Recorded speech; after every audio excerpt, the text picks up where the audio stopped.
Hello and welcome back to my channel, Fanfic Fantasy. Today, we're kicking off the second part of our series, What If Issei Became the Strongest Knight of Underworld?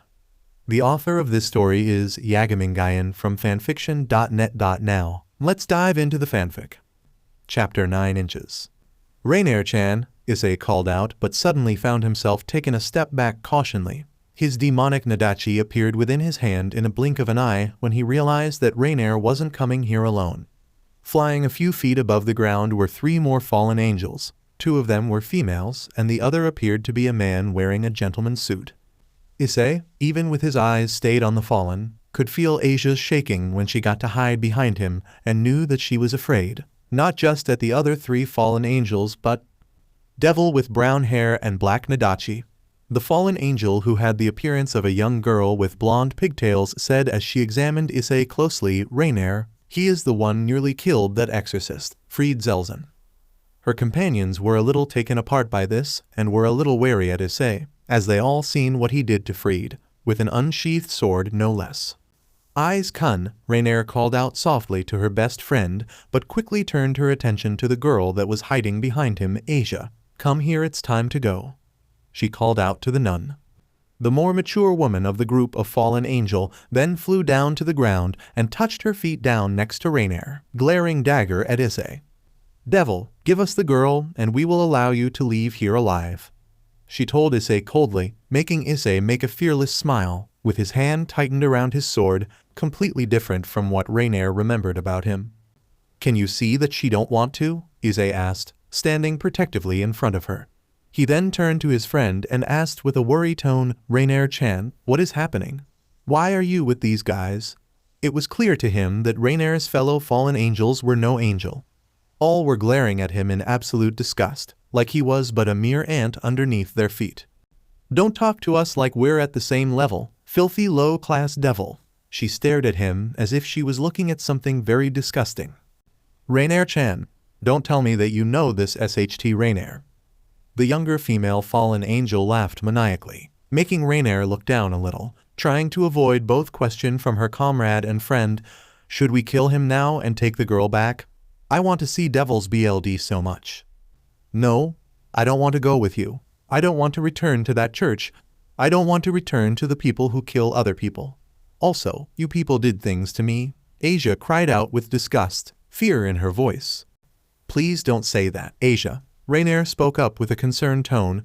Your sacred gear is essential for our plan. So please come back with me, alright? We are not going to hurt you. Raynare started to approach them. Asia immediately hid further behind Issei. Her body was shaking with fear. So, this is what you have been doing lately, Raynare-chan? Issei asked, looking at Asia before returning his eyes to the one he called friend, with a pained look in his eyes, using an innocent girl. The black-haired fallen angel was a little taken aback by the look in his eyes, and tried her best to avoid it. You won't understand, she muttered before snapping her head up. Please, Issei-kun, this matter doesn't concern you. Please step aside and give us Asia. Well, make me, Issei muttered and hardened his gaze. At that instant, Issei knew that he would do everything in his power, whatever it takes to protect Asia, like what he promised to Asia, even if he had to go against the girl he called his friend. We're not like that stray exorcist, don't underestimate us. Donasik, the only man within the group of fallen angels, summoned a light spear into his hand. No, don't hurt him, Raynare cried out, but it was too late. Donasik already threw the spear at Issei, smirking at the thought of the spear piercing through his stomach. However, much to their shock, Issei crouched down low and used his free hand to push Asia onto his back, making her gasp out in surprise and wrapped her arms around his neck on pure instinct. When Asia was secured on his back, the knight merely raised his sword and blocked the incoming light spear like it was just a flying paper airplane, using the special trait of his Nadachi to send the force of the impact toward Dohansik, knocking him off the sky and down to the ground.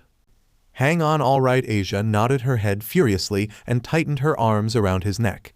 Issei then instantly turned on his heels and ran. Try to catch us if you can, Issei shouted out and launched through the air like a bullet, faster than any fallen angel's wings could bring them. In just a mere second, he already disappeared from view without a single trait. Diamenu? Mittelt was about to chase after him, but Raynare immediately stepped into her way, Stopping her, "What are you doing, Raynare?" "Don't, he is probably heading to his MSTR, Rias Gremory." Raynare shook her head. "We will get killed before we could get the girl. Let's return to our base for now." The other grunted in frustration but nonetheless listened to Raynare's words and took off onto the sky. Raynare turned her head around to give the spot where Issei was standing just a few seconds ago a final look. "Issei," she whispered sadly and quickly followed her comrades, returning to their hiding place. Line break.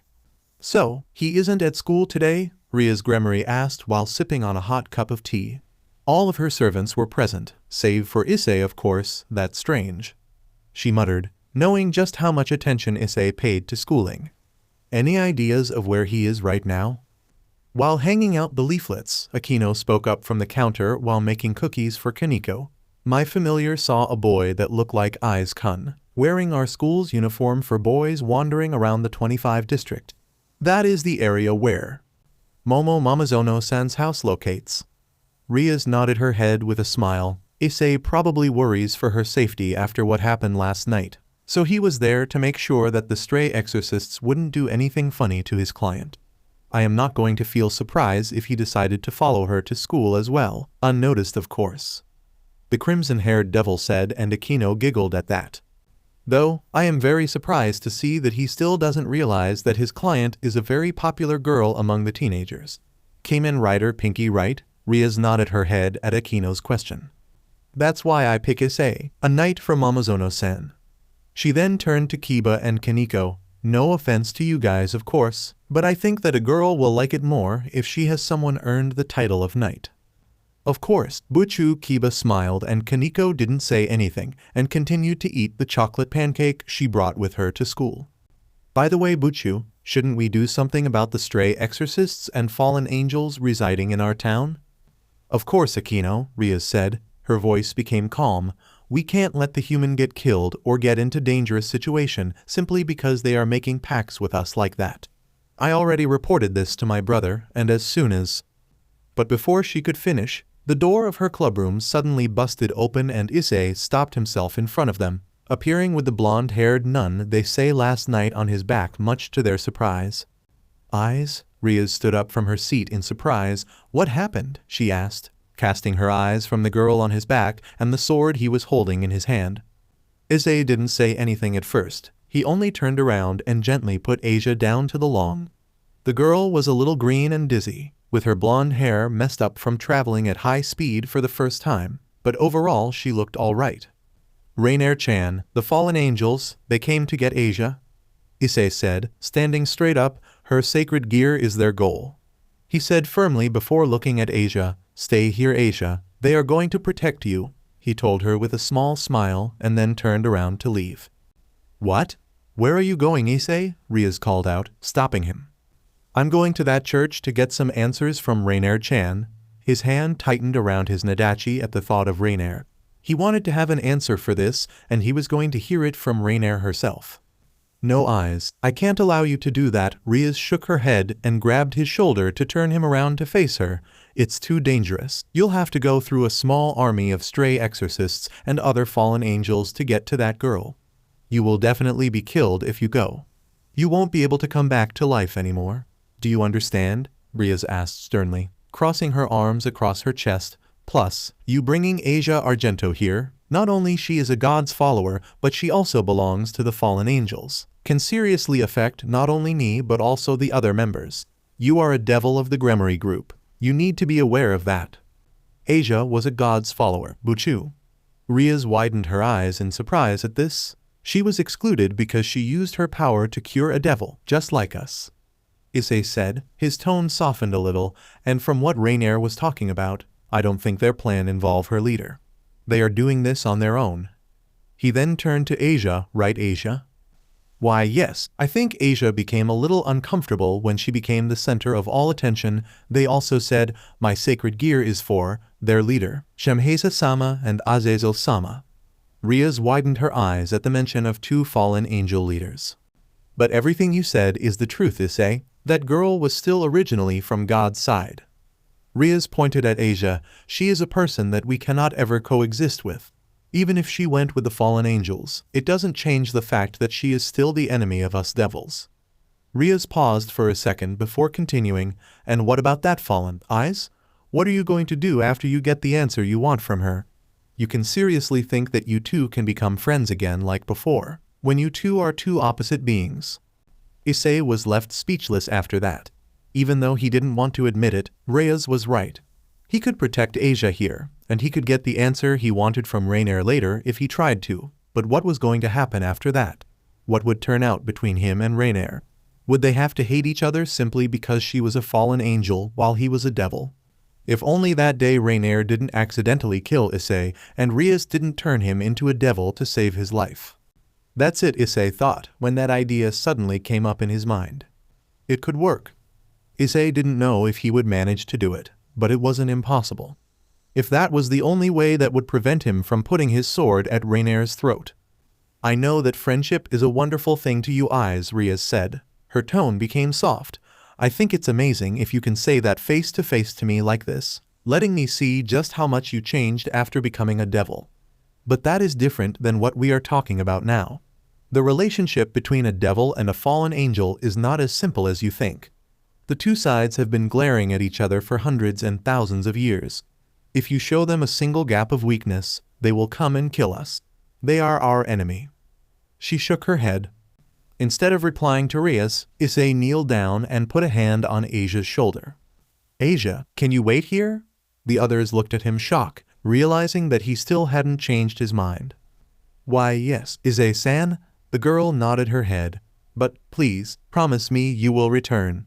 She put her hands together. I will. Issei rubbed her head before looking at Kiba. Oi Kiba, keep her safe, okay? Yeah, I guess I will. The charming prince of Kyo Academy casted his eyes between Issei and Rias while smiling nervously. See ya, Buchu, Rias tried to grab him, but Issei already rushed out of the clubroom and disappeared. That boy, seriously, Rias growled before releasing a heavy sigh. I guess it can't be helped then. She then turned to Asia. Your name is Asia Argento, right? Asia nodded her head nervously, but then widened her eyes when Rias kneeled down in front of her with a soft smile on her face. Say, can I have a few words with you before we all go to help him? Line break. It didn't take him long to get to his destination, the abandoned church he brought Asia to a few days ago. Even from here, he could still feel an ugly feeling coming from the church, telling him to stay away from it as far as possible. He was in the enemy's territory. He knew that he would be weakened as soon as he stepped into that place because he was a newborn devil. But he wasn't going to turn around now. He wasn't going to leave that place without taking Raynare with him after he got the answer he wanted, and there was no one going to stand on his way. Not Freed, not his fellow stray exorcists, not the other Fallens, and not even his MSTR and his friend. Because after all, Raynare was his friend too. Friendship was a very important thing to Issei. To him, friends were as important as family's members. The exorcists that were currently residing within the abandoned church of Kyo Town would never know what was going to hit them like a powerful storm. Issei kicked the door open and charged in before any exorcists could acknowledge what was happening. He took down the nearest exorcists with a deep gash on their chest. His sword moved in the air faster than their eyes could follow. Yo Issei greeted the large group of exorcists with a small smirk, before grabbing the weapon of the man he had just cut down. A katana, nice sword, I think I will keep this. Saying that, the knight could feel a heavy pressure on his shoulders. It must be the holy aura within the place, or at least what was still remaining. However, Issei wasn't going to let anything stop him from getting to Raynare. There was a long moment of silence between him and the group of exorcists, but as soon as Issei took the first step toward them, they immediately reached for their weapons and attacked the night devil at the same time. Wave after wave of bullets were fired at Issei, but with the speed of a knight, he was way faster than them. Charging forward and raised his swords to block the bullets coming at him, or simply let them pass over his body harmlessly, it didn't take him long to reach the first group of stray exorcists. A combination between dual-wielding style and undrawn sword style was extremely deadly as he could attack his enemies and defend himself, blocking and striking at the same time. The more exorcists fell down to the ground, the faster and stronger his strikes became. He knew that he was an ambidexter, but Issei never knew that he could do this. It didn't take it long for him to realize his grandfather had also taught him how to fight with two swords at the same time. All the while, Issei let his body guide him, becoming more and more familiar with the new way of fighting as he created a bloodbath through the lines of exorcists, taking down anyone that tried to approach him or stand in his way. As he twisted his body around with his arms outstretched, sending 5 exorcists to the ground with a deep gash on their chest, his eyes suddenly caught the familiar glow of a light spear coming from above. The knight wasted no time to stop himself from moving forward and jumped out of the way to dodge the incoming spear. It was Dohensik. "You DMN devil!" The man glared at Issei murderously and raised his hand to summon another light spear. "Who do you think you?" But before he could finish, a chair was thrown at him and smashed into his head with such force that it broke and knocked him away several feet in the air. There was only one person, or devil Issei knew could pack a strength like that. "Koneko-chan," he turned his head around and saw her. Koneko Toujou waving her hand to him with the same blank expression on her face. "Hello Issei-senpai," she said with a monotone before flicking an exorcist away with her finger. "We're here to help." "We?" Issei immediately got his answer when the rest of the occult research club made themselves known to him and the stray exorcists. Kiba appeared with a sword in his hand and immediately went to aid Issei, defeating several enemies that tried to sneak attack Issei from behind in just a second or two with the speed equal a knight's speed. "Promotion?" Issei asked when Kiba appeared next to him. "Yep. Buchu acknowledges this place enemy's territory, so like a chess game, I can promote myself to a knight." Kiba nodded with a smile. "You're going to cause me so much trouble after this eyes." The knight turned his head around and widened his eyes when he saw Rias and Akeno walked into the church with a smile on their face. "Ara, quite a party you have here, Eyes-kun." Akeno giggled slyly. "Once again, I'm turned on by your handiwork." "Buchu everyone." The brown-haired boy smiled and bowed his head to his MSTR as low as he could. "Thank you." He couldn't ask anything more from his wonderful comrades. "You're welcome, my adorable knight," Rias giggled before saying, "By the way, I would like to introduce you to my new bishop." Issei gasped in shock when Asia stepped out from behind Rias. "Hello, Issei-san." She greeted him softly. "Asia, you." "She said she only wanted to be with you forever, so I asked her if she wanted to become a devil and join my peerage." Rias put a hand on Asia's shoulder. "She said yes, and I made her my bishop." "Really?" Issei asked in surprise. "Asia, are you really okay with this?" "Yes, Issei-san." She put her hands together, smiling softly. "As long as I can be with you and stay at your side, I don't care if I become a devil," she said. "I see." Issei nodded his head with a smile. Then, "Welcome to the team, Asia." The former nun nodded her head with a smile. "We will have our celebration later." Eyes, Rias spoke up. "Leave this place to us. You go get that Raynare girl." The knight nodded his head and ran further into the building. There, he found Raynare, sitting alone on a chair staring at the statue of Jesus. "I know you will come, Issei-kun," the fallen angel said with a soft smile. "Are you going to kill me now? To protect that girl, Asia-chan?" she asked quietly, turning around to look at him. Issei gasped in shock when he saw bruises and cuts on her face. "Raynare-chan, what happened?" he asked worriedly and kneeled down beside his friend. "The others aren't too happy about you and me being friends, so, you know," she laughed softly and Issei gritted his teeth in anger. "I deserve far worse than this, after everything I did to you and about to do to Asia-chan." "You didn't do anything to me, Raynare-chan. If anything, you actually gave me a new life, with a strong way of course." They both laughed softly at that. "Raynare-chan, may I ask you something?" "Yeah." "Why did you fall? Surely you're an angel from the beginning, right?" "I fell shortly after Azazel-sama fell, Issei-kun." She turned to look at him. "You know, around that time there was a large amount of angels decided to follow Azazel-sama, as we both didn't quite agree with the way God was doing, and Azazel-sama was one of the top angel of heaven.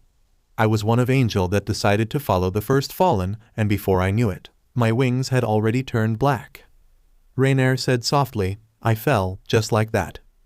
"I see. Asia-chan's power is very unique, Eyes-kun, as it can cure human, devil, angel, or any living beings in this world. A power like that can help me heal the other fallen angels." and could be of help to the great Azazel-sama and Shemheza-sama. She then paused for a second before saying, "Did you know, Issei-kun, if you extract sacred gears from their holder, it will also kill them as well?" "But you didn't do." But Issei stopped when he saw a teleportation magic circle appeared on the floor not too far from them. At first, he thought it was Rias and the other, but when he saw the magic circle glowing blue instead of crimson, bearing the unfamiliar symbol, Issei knew that it was someone else. The first who appeared was a young bespectacled woman in her late teens with a slim figure, black hair styled in a short bob cut and violet eyes. She also dressed in a Kyo Academy girls' school uniform. She was Sona Shitori, or Sona Citri, the student council's president and the heiress of Citri clan. The second was also a young bespectacled woman with long straight black hair that extended all the way down to her knees with split bangs and heterochromic eyes, with a violet left eye and a light brown right eye. In addition to wearing the Kyo Academy girls' school uniform, she also wore blue, semi-rimmed glasses with square lenses. This was Tsubaki Shira, the vice president of the student council, and from what he heard, like Akeno to Rias, Tsubaki was Sona's queen. And the last was the least person or devil Issei would hope to appear at this place. One of the pervert duo who had become Sona's pawn, Matsuda. "Eyes?" Matsuda cried out in surprise and pointed his hand at Issei. "What are you doing here?" His eyes then turned to Raynare. "Ah, it's you, Yuoma." He was about to run at her, but Sona stopped him before he could do so. "Calm, Matsuda-kun," Sona said shortly before looking at Issei. "Greeting, Hyodu-kun." She greeted him politely and Tsubaki bowed her head a little. Sona's violent eyes then glanced down to his BLD-filled swords. "I see that you and Rias acted faster than us." "Sona-san, what are you doing here?" Issei asked cautionally. "As you are already aware, that fallen angel tried to kill Matsuda-kun here, but she killed him instead, so..." "Wasn't her fault," Issei shook his head, cut in her words. "Really? As far as I know, she went against her leader's words and decided to kill Matsuda-kun on her own accord," Sona said emotionlessly, "and she also held a lot illegal acts with 3 other fallen angels and a large group of stray exorcists in this town." "I know about that, but why are you here?" "We are here to eliminate the fallen angels and the stray exorcists from this town," Tsubaki spoke up, "including that fallen behind you, so please step aside and let us do our job." Issei couldn't help but growl quietly at that. "Not going to happen, Sona." Fortunately for him, Rias stepped in and said loudly with the others following closely behind her. Matsuda gasped at the sight of the most appealing girls of Kyo Academy, while Raynare could only look at them in fear. Because she could see the corpses of her comrades the moment they opened those doors. Raynare-sama Asia cried out in shock when she saw the state Raynare's face was in and immediately rushed to her side to heal her. "What happened to you, Asia-chan?" The black-haired fallen angel smiled softly as the pain on her face slowly disappeared by the healing power of Asia. "Thank you," she said gratefully after her face was fully healed. "Rias, I see that you got for yourself a new servant again," Sona sighed while looking at her rival.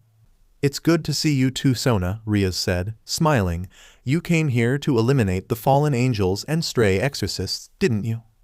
"Yes, and my sister already gave me the permission to do so." "Well, too bad for you though, I already took care of most of them, save for this girl," Rias pointed to Raynare. "I know, Rias.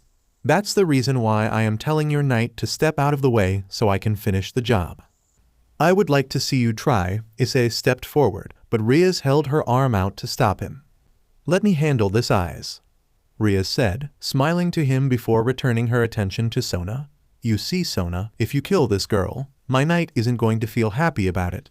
Also, you should know about me and my family better than anyone else here. We only wish the best for our servants." "Your point?" "My point is, if I make her my servant, will you spare her life?" Issei and Raynare gasped in shock at this, but no one more than Issei. After all, Issei came here to see if he could convince Raynare into becoming a devil, reincarnated into Ria's servant to be specific. If he couldn't become coexist with Raynare because they were 2 different beings, a fallen angel and a devil, then maybe they could live with each other in peace if both of them were the same kind. There was no way Issei could become a fallen angel, but through the evil peace system, Raynare could become a devil just like him. Issei could only look at Rias in shock. His eyes widened even further when she turned around and winked meaningfully at him. So, she knew about his intention, as expected from his wonderful MSTR. I see. Sona nodded her head. Wait a second, Rias-sama, you can't seriously think that? But a crimson aura suddenly flared around Rias, effectively shutting Matsuda's mouth. No offense to your servant, but Sona, any girls will want to give this pervert guy the most painful death. I must agree to that, Sona sighed before nodding her head much to Matsuda's shock. Tsubaki, it's time for us to leave. Sona's queen nodded her head before stepping back to prepare the magic circle for them. I will leave the rest to you, Rias. Remember to keep your words. You don't have to remind me. You know, with that, Rias and the other waited until Sona and her two servants to completely disappear before turning to her head to Raynare. Now, you already heard it all, Raynare. What's your opinion in this matter? Line break. 3 days later. In the end, Raynare agreed to become Rias' servant, and the ritual only took Rias a single pawn to reincarnate her into a devil. It wasn't like she had any choice in this matter, either becoming a member of Rias' peerage or getting a quick death from Sona Citri, killed like her comrades when they decided to go against the stronger devils. Do you have any regret? No, sure I don't like it, but if this is the only way, then I would gladly accept it. Was what she answered him after Rias reincarnated her into a devil. From what he heard from Asia, Raynare was the only one that treated her nicely while she was still in that church, even stood up to protect her against Fried, who sneaked away during the Gremory's attack, and some other exorcists when they were about to hit her. Mostly it was the reason why Raynare and Asia could quickly become close with each other the past 3 days, forming a sisterly bond between them. Rias, Kiba and Koneko were perfectly fine with Raynare, but Issei could see that Akeno didn't appear to like Raynare one bit, most of the time even outright ignored the fallen angel. Raynare was enrolled into his class once again much to Matsuda's horror, but unlike the last time with the name of Amano Yuuma, this time she went with her real name, Raynare, and quickly earned the affection of their classmates and other students thanks to her sweet nature and beauty. Asia was also put into his class, and it didn't take her more than a day to be well known by the boys, as an foreign beauty with blonde hair. It seemed life had returned to normal to Issei, as normal as it could. When you want to say thank you, you do this. Issei couldn't help but smile at the sight of Raynare teaching Asia sign language. As the two of them were in the same class as Issei, one of the places that he couldn't put his magical headphones on, they would have to learn a different way to communicate normally with him. Since Raynare already grabbed the basic, she was teaching everything she learned from Issei to Asia, who was very eager to learn such interest way of communicating. I has been wondering, where did you get that sword? Rias called out to him and earned his attention, pointing her hand to Issei's new sword that was resting on his lap. He already thought about this last night because sooner or later Rias would ask him about how it. The new weapon was noticeably slightly longer than the one Rias had given him, but he could tell it was a very normal one because he couldn't feel any kind of energy coming from it. I got it from one of the stray exorcists. Didn't know I can dual wield until I try it out, he replied with a smile. I see. Rias nodded. You should tell me you know. I can get you a better one than that. Don't worry, Buchu, I'm kinda like it. Issei shrugged with a smile. Rias smiled at him before standing up. All right, since everyone is here, shall we start the party? Saying that, Rias clicked her fingers, making a big cake appear on the table. It might be good sometimes to gather in the morning to do these kinds of things, right? Since we got new members, I made some cake, so let's eat it together. She said it shyly. Issei and the other couldn't help but smile at that. His life sure changed a lot. From a deaf boy who got problem with social, now he became the only knight of Rias Gremory. He got his sense of hearing back. He now had a lot of friends that he could call his family.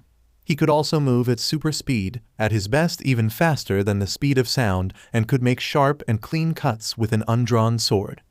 It sounded a little crazy, but it was his life now. Chapter 9 inches. Jai-chan is going to visit us? Issei cried out in shock, but immediately realized that he just made a huge mistake. As his mother dropped the dish she was holding, and the newspaper in his father's hands was blown away by the wind. Behind them, Asia and Raynare waved their hands and shook their head at him stimulatingly. telling Issei that he just did something he shouldn't be able to do again. With a sigh, Raynare raised her hands and wiped out the recent memories within Issei's parent head. Lately, Issei had gotten used to speaking once again and spoke up a lot more than usual, even without his magical headphones on. This was the 5th time in just 2 days he found himself reply to his parent with words, not sign language, and every time Raynare had to erase the memory with her magic, saving him from all the troubles he would have to face if his parent knew he could suddenly speak like that. Let your normal life flow normally, was what Rias told him to do. With her negotiation skill and the help of a simple spell, Rias managed to convince Issei's parent into accepting both Asia and Raynare into their house as their daughters. The two were now living with Issei, residing in the room next to Issei's room that used to be a guest room, but with the motherly hands on his mother, it soon became a livable room for girls. His parent loved him very much, but they always wanted to know what it feels like to have daughters and came to love both Raynare and Asia very much, since the two were very nice and cared deeply for their son. Not to mention they always acted like two proper daughters. Seeing them like this also warmed Issei's heart a lot. His parents sacrificed a lot for him, so they deserved happiness more than anyone in this world. Living with him would also help Asia get familiar with the Japanese culture and lifestyle, something that both Issei and Raynare would like to help her. When Rias asked them who did you want to live with the most within our club members, they did say eyes without a second thought. And since Raynare, now a half-devil and half-fallen angel, could no longer return to her house within fallen angel's territory in the underworld, letting her live with him like this was the best thing he could do for Raynare. Rias already asked her brother to send Azazel, the leader of Fallen Angel, a message about Raynare's case, and Issei didn't know how the man would react when he found out that one of his most loyal minions decided to change side. Aka-sama, let's me help you. Asia immediately came over to help a confused Midori pick up the pieces of the broken dishes, as carefully as she could so she wouldn't accidentally cutting herself. Oh, thank you Asia-chan. Issei's mother smiled at Asia, but still a little confused about what just happened. Eyes. Raynare poked him on his shoulder to gain his attention. Your grandfather's the one who taught you swordsmanship, right? She asked through the use of sign language, and Issei nodded his head in reply. He must be really, really strong. More like a weird old geezer, Issei told her, and started telling Raynare his thoughts about his grandfather through sign language. Since she was just a new learning in Issei's way of communicating, there were many signs she couldn't understand, but Raynare still managed to grab the basic of what he wanted to tell her. The reason why he taught me how to fight was still unclear though. Issei ended his story with those words, and he also said I shouldn't use a real blade unless I really want to kill someone. His style of swordsmanship allowed him to fight without removing the scabbard, but the reason why he wasn't allowed to use the real blade was still unclear. His grandfather could be an old geezer, but when he told Issei to do that, he texted him with some serious words. No playful face, so Issei trusted him. I see. Raynare smiled with a nod of her head. But have you ever tried to fight with a real sword before? The knight shook his head. Oh.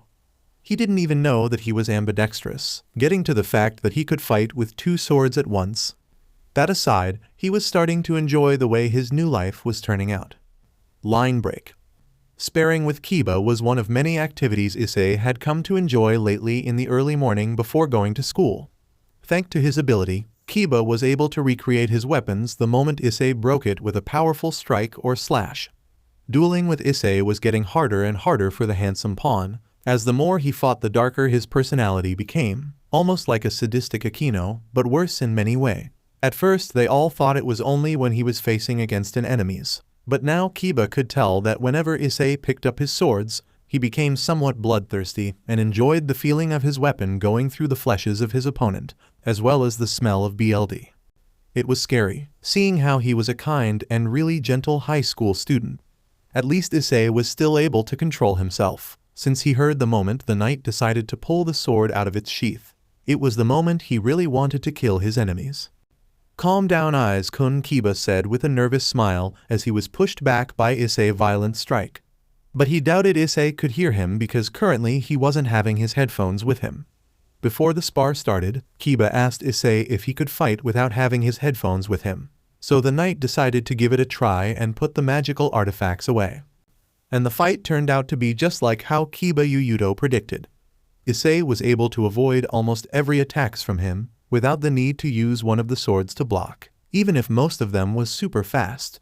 In an one-on-one battle, Issei's habit of covering his surrounding could become extremely useful for his fighting style.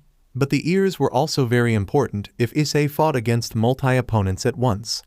He was forced to create a massive broadsword in order to block Issei's swords which came at him at once. He could feel his hand shaking by the force of his strike. GRH, he gritted his teeth as he was forced back slightly. Gah!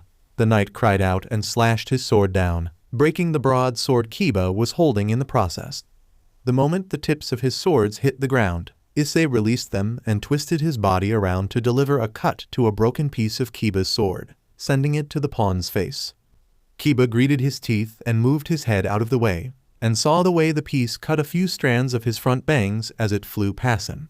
Before the charming prince of Kyoto Academy could react, Issei grabbed his sword from the ground and shot forward, knocking the forming two-edged sword in Kiba's hand away and put one of his sword at the back of his neck and the other pointing at his heart. All right, I yield, Kiba said with a small smile and held both of his hands up. He lost, fair and square. A smile then appeared in Issei's face as he dropped one of his swords and reached his hands into his pocket for his headphones. That was amazing, Eyes-kun.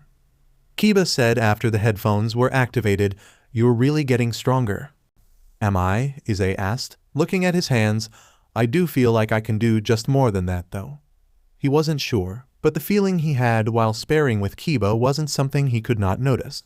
It was a familiar, yet somewhat strange feeling. It let him know that he could do more, guiding his instinct through each attack he made.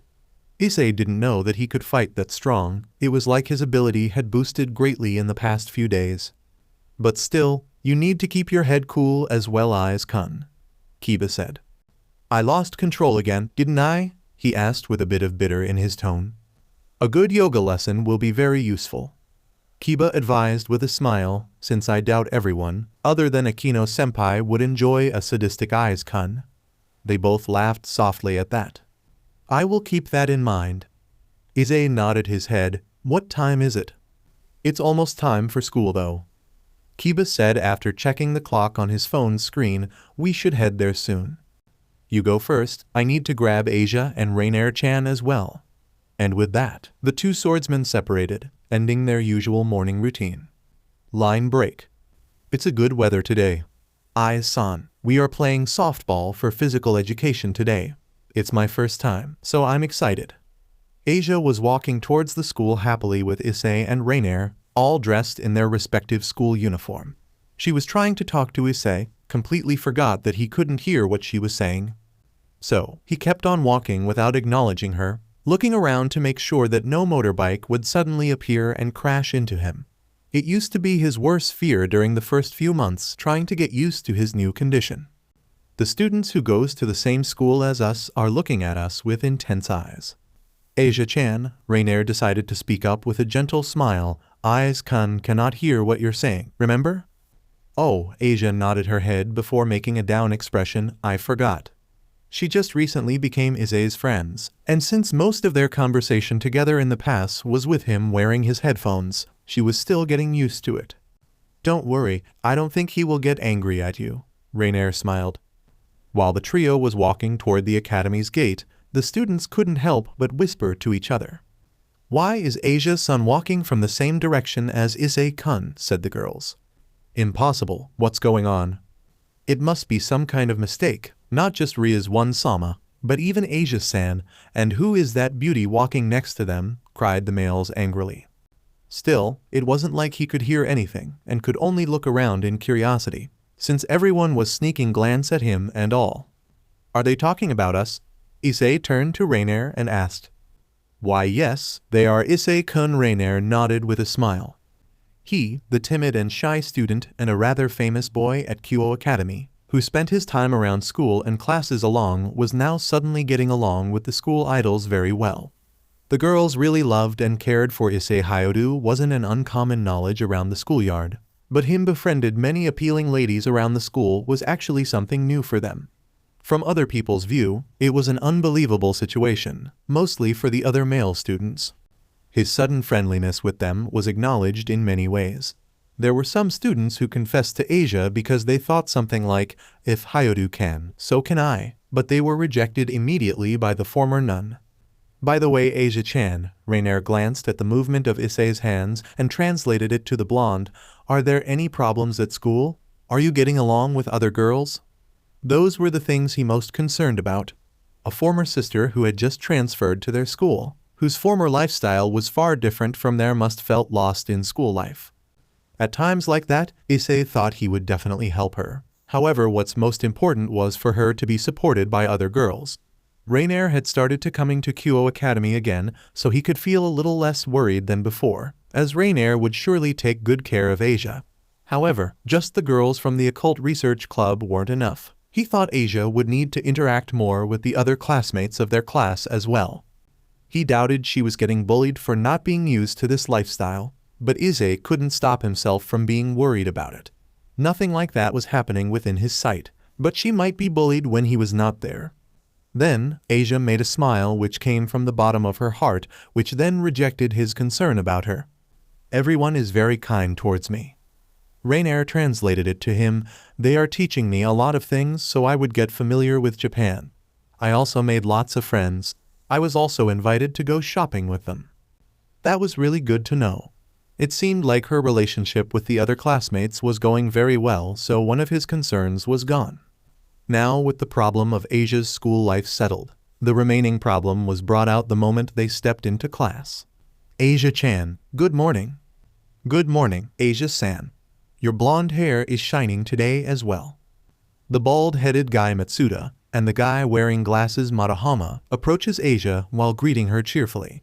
Though, the moment Matsuda saw Raynare, he paled greatly and backed off. Since the news about Raynare coming back to Kyo Academy, this time using her real name Raynare had been already given to Sona Citri from his MSTR, the student council's president must have told her servants, especially Matsuda, about it. Issei hoped that Sona stated it to the pervert baldy Matsuda very clear that he wasn't allowed to act, or say anything like he already knew about Raynare, since the fallen angel had wiped the memories about her from everyone at school, sans the supernatural groups. Oi, what the hell is wrong with you? Matahama asked in confusion, while Raynare was giving him the evil eyes, as if she was daring him to spill a word. Issei breathed out a long breath he didn't know he had been holding. With this, his last concern about Asia's well-being disappeared. He was afraid that those two perverts would try to do something bad to Asia, since she was pretty naive and had a great trust in everyone, including the ones who loved to sneak into the girls' changing rooms. Having Raynare around was sure a great idea. Though, unlike Asia, Raynare couldn't get along with everyone that well. The problem was Akeno, and for some reason he couldn't help but feel that she didn't like Raynare that much. Sure, she was formerly a fallen angel, their enemy, but Rias, Kiba and Koneko didn't have any problem with it. Akeno didn't show her dislike very often, but she outright ignored Raynare whenever she was present or was saying something. Maybe he should talk with Rias about this, in case she hadn't noticed it yet, which he doubted she had not. Line break. Let's henshin, was the first thing Issei heard when he entered Momo Momonozo's apartment. She was standing in the middle of the room, already in her pajama and making a strange pose with that red gauntlet sacred gear on her arm. It reminded him of a superhero's pose, though, oh, Issei-kun. She made a happy smile after seeing him appear in her room through teleportation magic circle. Good evening, Momo-san. Issei greeted her before asking with an amused smile, what are you doing? A pose, of course, she admitted without embarrassment, which surprised him. Someone her age would probably got embarrassed if they were caught doing a superhero pose like that. Would you like me to do it again? I think I will pass. Issei chuckled while scratching the back of his head, making Momo pout and make her sacred gear disappear. So Momo-san, what is your request tonight? Well, my coworker at the at my workplace gave me the record of this movie. Momo opened her bag and pulled out a DVD disc. It's a romantic movie, so I'm looking a decent guy that can watch it with me. She smiled and walked close to him. So, you want me to watch it with you? Issei asked, pointing at himself. Momo nodded her head while grinning mischievously. That's it. That's it, easy money, right? Momo asked and pushed him down to the long in front of her flat-screen TV. The last time he was here, that long wasn't there, so she must had set it up for tonight. It didn't take her long to turn the DVD on and sat down next to Issei. He rarely watched movies because of his deafness. He couldn't hear what the actors were saying, so he mostly stuck to films with subscribe. But it wasn't as thrill as watching movie with amazing sound, music act. As the film started playing, much to his surprise, Momo snuck closer to him and wrapped her arms around his arm, hugging herself close to him. Issei couldn't help but blush a little at the contact. Since Momo's bust size wasn't something should be underestimated, he could feel them touching against his arm very clearly. This movie was going to last for more than 2 hours, so he doubted he could return home before Asia and Raynare go to sleep. Later that night, just like he thought, everyone went to sleep the moment he was home. Momo also fell asleep during the last minutes of the movies, so he had to put her to bed and made sure she was comfortable before heading home, not forgetting to lock the door as well as close the window after leaving through her balcony. Easy money, just like she said. He had gotten many requests for himself lately, but Momo Momonozo was always his most favorite costumer. Her requests were always circling around taking care of her house, or even herself. It could get weird sometime, but while fulfilling her wishes he could also talk with Momo about many things, including his own life and what happened that day. She was now involved with the supernatural worlds, not just because of her connection with him, but also her sacred gear as well, so he didn't think keeping secret to Momo was that important anymore. Taking off his shoes, before Issei could start wondering if he should take a bath at this timing or not, the floor of his room glowed. Then, the light forming into a circular shape and a familiar symbol appeared on it. It was the mark of their group, the mark of Gremory household. The magic circle then made a big glow that lit up the whole room before a person appeared from it, with crimson hair flowing gently in the air. Buchu? The one that appeared from the magic circle was none other than Rias Gremory, who seemed to have the face of those cornered. Rias approached Issei as soon as she saw her knight before saying something so shocking thing to him. "Connect to me."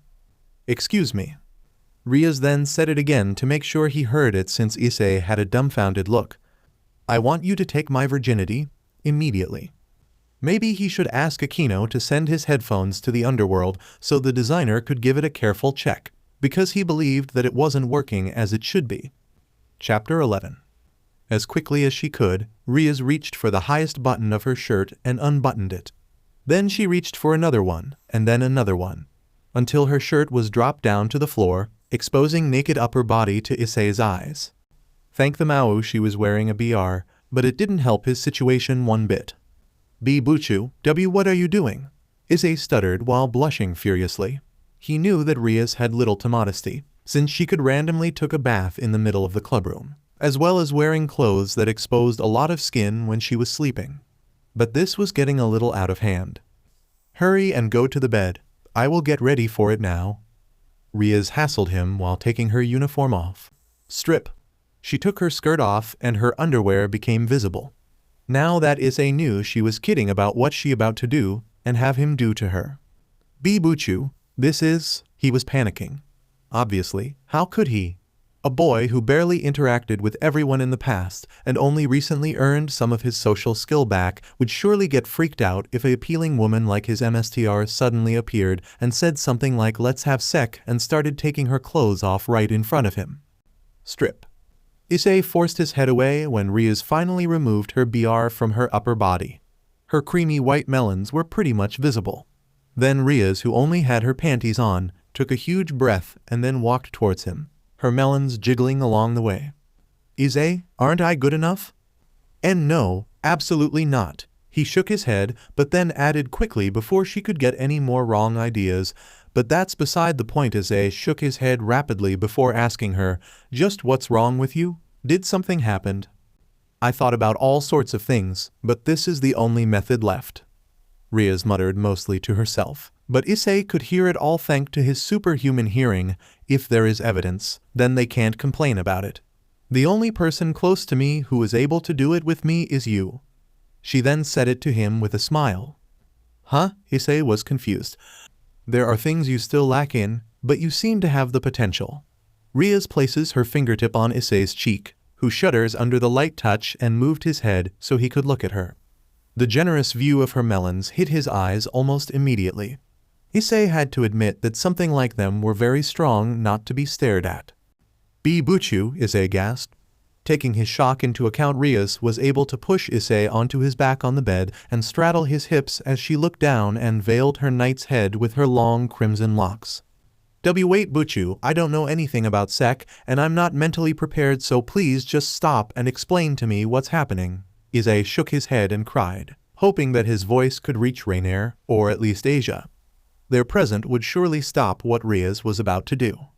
Little did he know that Rias wasn't go to his room unprepared, knowing that the girls was sleeping in the room right next to Issei.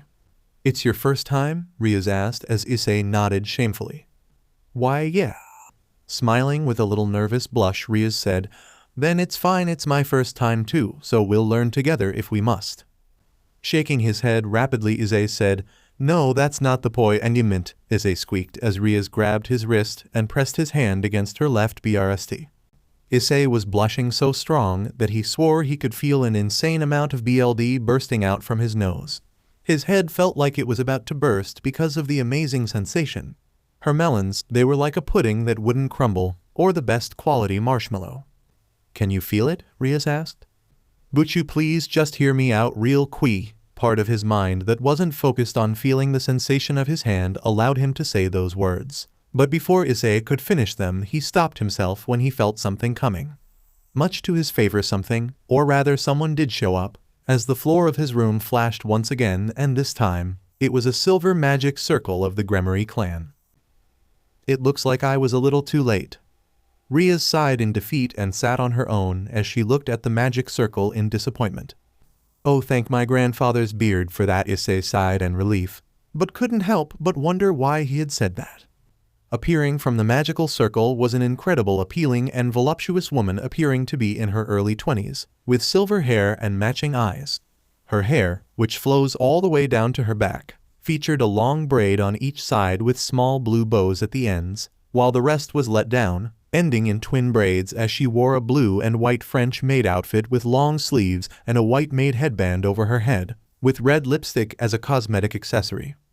She looks upon both Issei and the half-naked Rias and speaks softly. "Are you trying to break the agreement by doing something like this? If I don't, then both Atu-sama and Onii-sama won't listen to me, correct?" Rias retorted as her eyebrow twitched. "Dad and brother, so Buchu's family is the problem." Issei raised an eyebrow as he translated Ria's words. "Both Sirzechs-sama and the MSTR will become sad after they find out your purity to some lowly servant, even if he is your knight." The maid said that while staring at Issei, who was quite taken aback by her words. "Oh yeah, he almost forgot that he was some lowly servant. My purity is mine only as it is mine and mine alone to give it to someone I seek fit of it. Also don't call my adorable servant lowly, even if it's you, Grayfia, I will not forgive such an action." Hearing the maid woman said that, Rias became unpleasant immediately. The maid then said while going to pick up articles of Ria's clothing, "Anyway, as the next heiress of the House of Gremory, you must show dignity, so carelessly revealing your skin to a man is something which must be avoided, even in a situation like this." Then the maid puts on Ria's BR for her, then looks over to a still mad Issei and bowed. "How do you do? I'm a maid that serves the House of Gremory. My name is Grayfia. Pleased to make your acquaintance." Yeah, hello." Issei greeted her while scratching the back of his head. "Grayfia, did you come here of your own accord? Or because the household sent you? Or is it that Onii-sama asked this of you?" Rias said with an unpleasant face which actually showed her reactions just like a normal girl her age. "All of them," Grayfia answered. Sighing in consent, Rias stood up from Issei and said, "Is that so? If it took my brother's queen to come to the human world personally, then I can try to understand." Rias took her clothes from Grayfia and slipped on her uniform top. Looking over at Issei apologetically, she said, "Forgive me, Issei, but let's forget that this ever happened, all right? I wasn't thinking straight, so let's say this never happened." "What never happened?" Issei tilted his head and Rias smiled at the way her servant agreeing with her. "Then we'll discuss this in my room then. I'll listen to what you have to say with my queen. Akeno attended as well," Rias explained. Of course, a high-class devil must always have the queen by their side. Grayfia nodded her head. Walking closer to Issei, Rias leaned closer to his face. But Butchu, what's going on? I don't understand. Before Issei could finish his question, Rias places an embrace upon his cheek, leaving him a little surprised by her action. Please forgive me for today. It seems I troubled you a lot, so I'll meet you back at the clubroom tomorrow, understood? Rias smiled, then turned back to Grayfia, who prepared a magic circle. With that, Rias and Grayfia vanished from his room, leaving Issei to himself in his room. What the hell just happened? Issei asked himself. Then there were knocks coming from his door. Issei-kun, we're back, Tilda, Raynare called out as she knocked the, Are you wearing your headphones? She added. Yeah, wait a second please. Issei quickly stood up and ran to the door, removing the lock Rias somehow managed to put on without him knowing, and opened the door for Raynare, who was standing alongside Asia holding bags in her hands. I thought the two of you already went to sleep. We decided to head out for some shopping, Raynare said cheerily as she brought up the bag she was holding. I bought some snacks. Would you like to have a late-night meal with us? Oh, of course. Issei nodded his head and stepped to the side, making a path for the girls. Please come in. At the same time, outside of the town. What is up with that man? He is huge. What the? Whispered the civilians of Kuo Town to each other as they were forced to step out of the way to make path for the stranger that they had never seen before in their life. I think I forgot to ask where his house is, he said while scratching his chin, with a tone softer than he appeared to be. He was an extremely tall, towering fair-skinned man with brown eyes and pure white hair, his face sporting a chest-length beard, macho mustache, and strands forming a thick antenna-like shape hanging in front of his face. He had largely muscular and well-defined build, showed very clearly by the muscle attire he was wearing. There were a few wrinkles, showing his age. He was also carrying a bag on his shoulder, with a pair of bakken poking out from it. Oh well. He laughed loudly and made it further into the town. Line break. The next morning, after going through school, as usual, Issei had to put up with the insistent whining of the perverted duo yet again. The knight headed to the clubroom of the Occult Research Club with Raynare and Asia.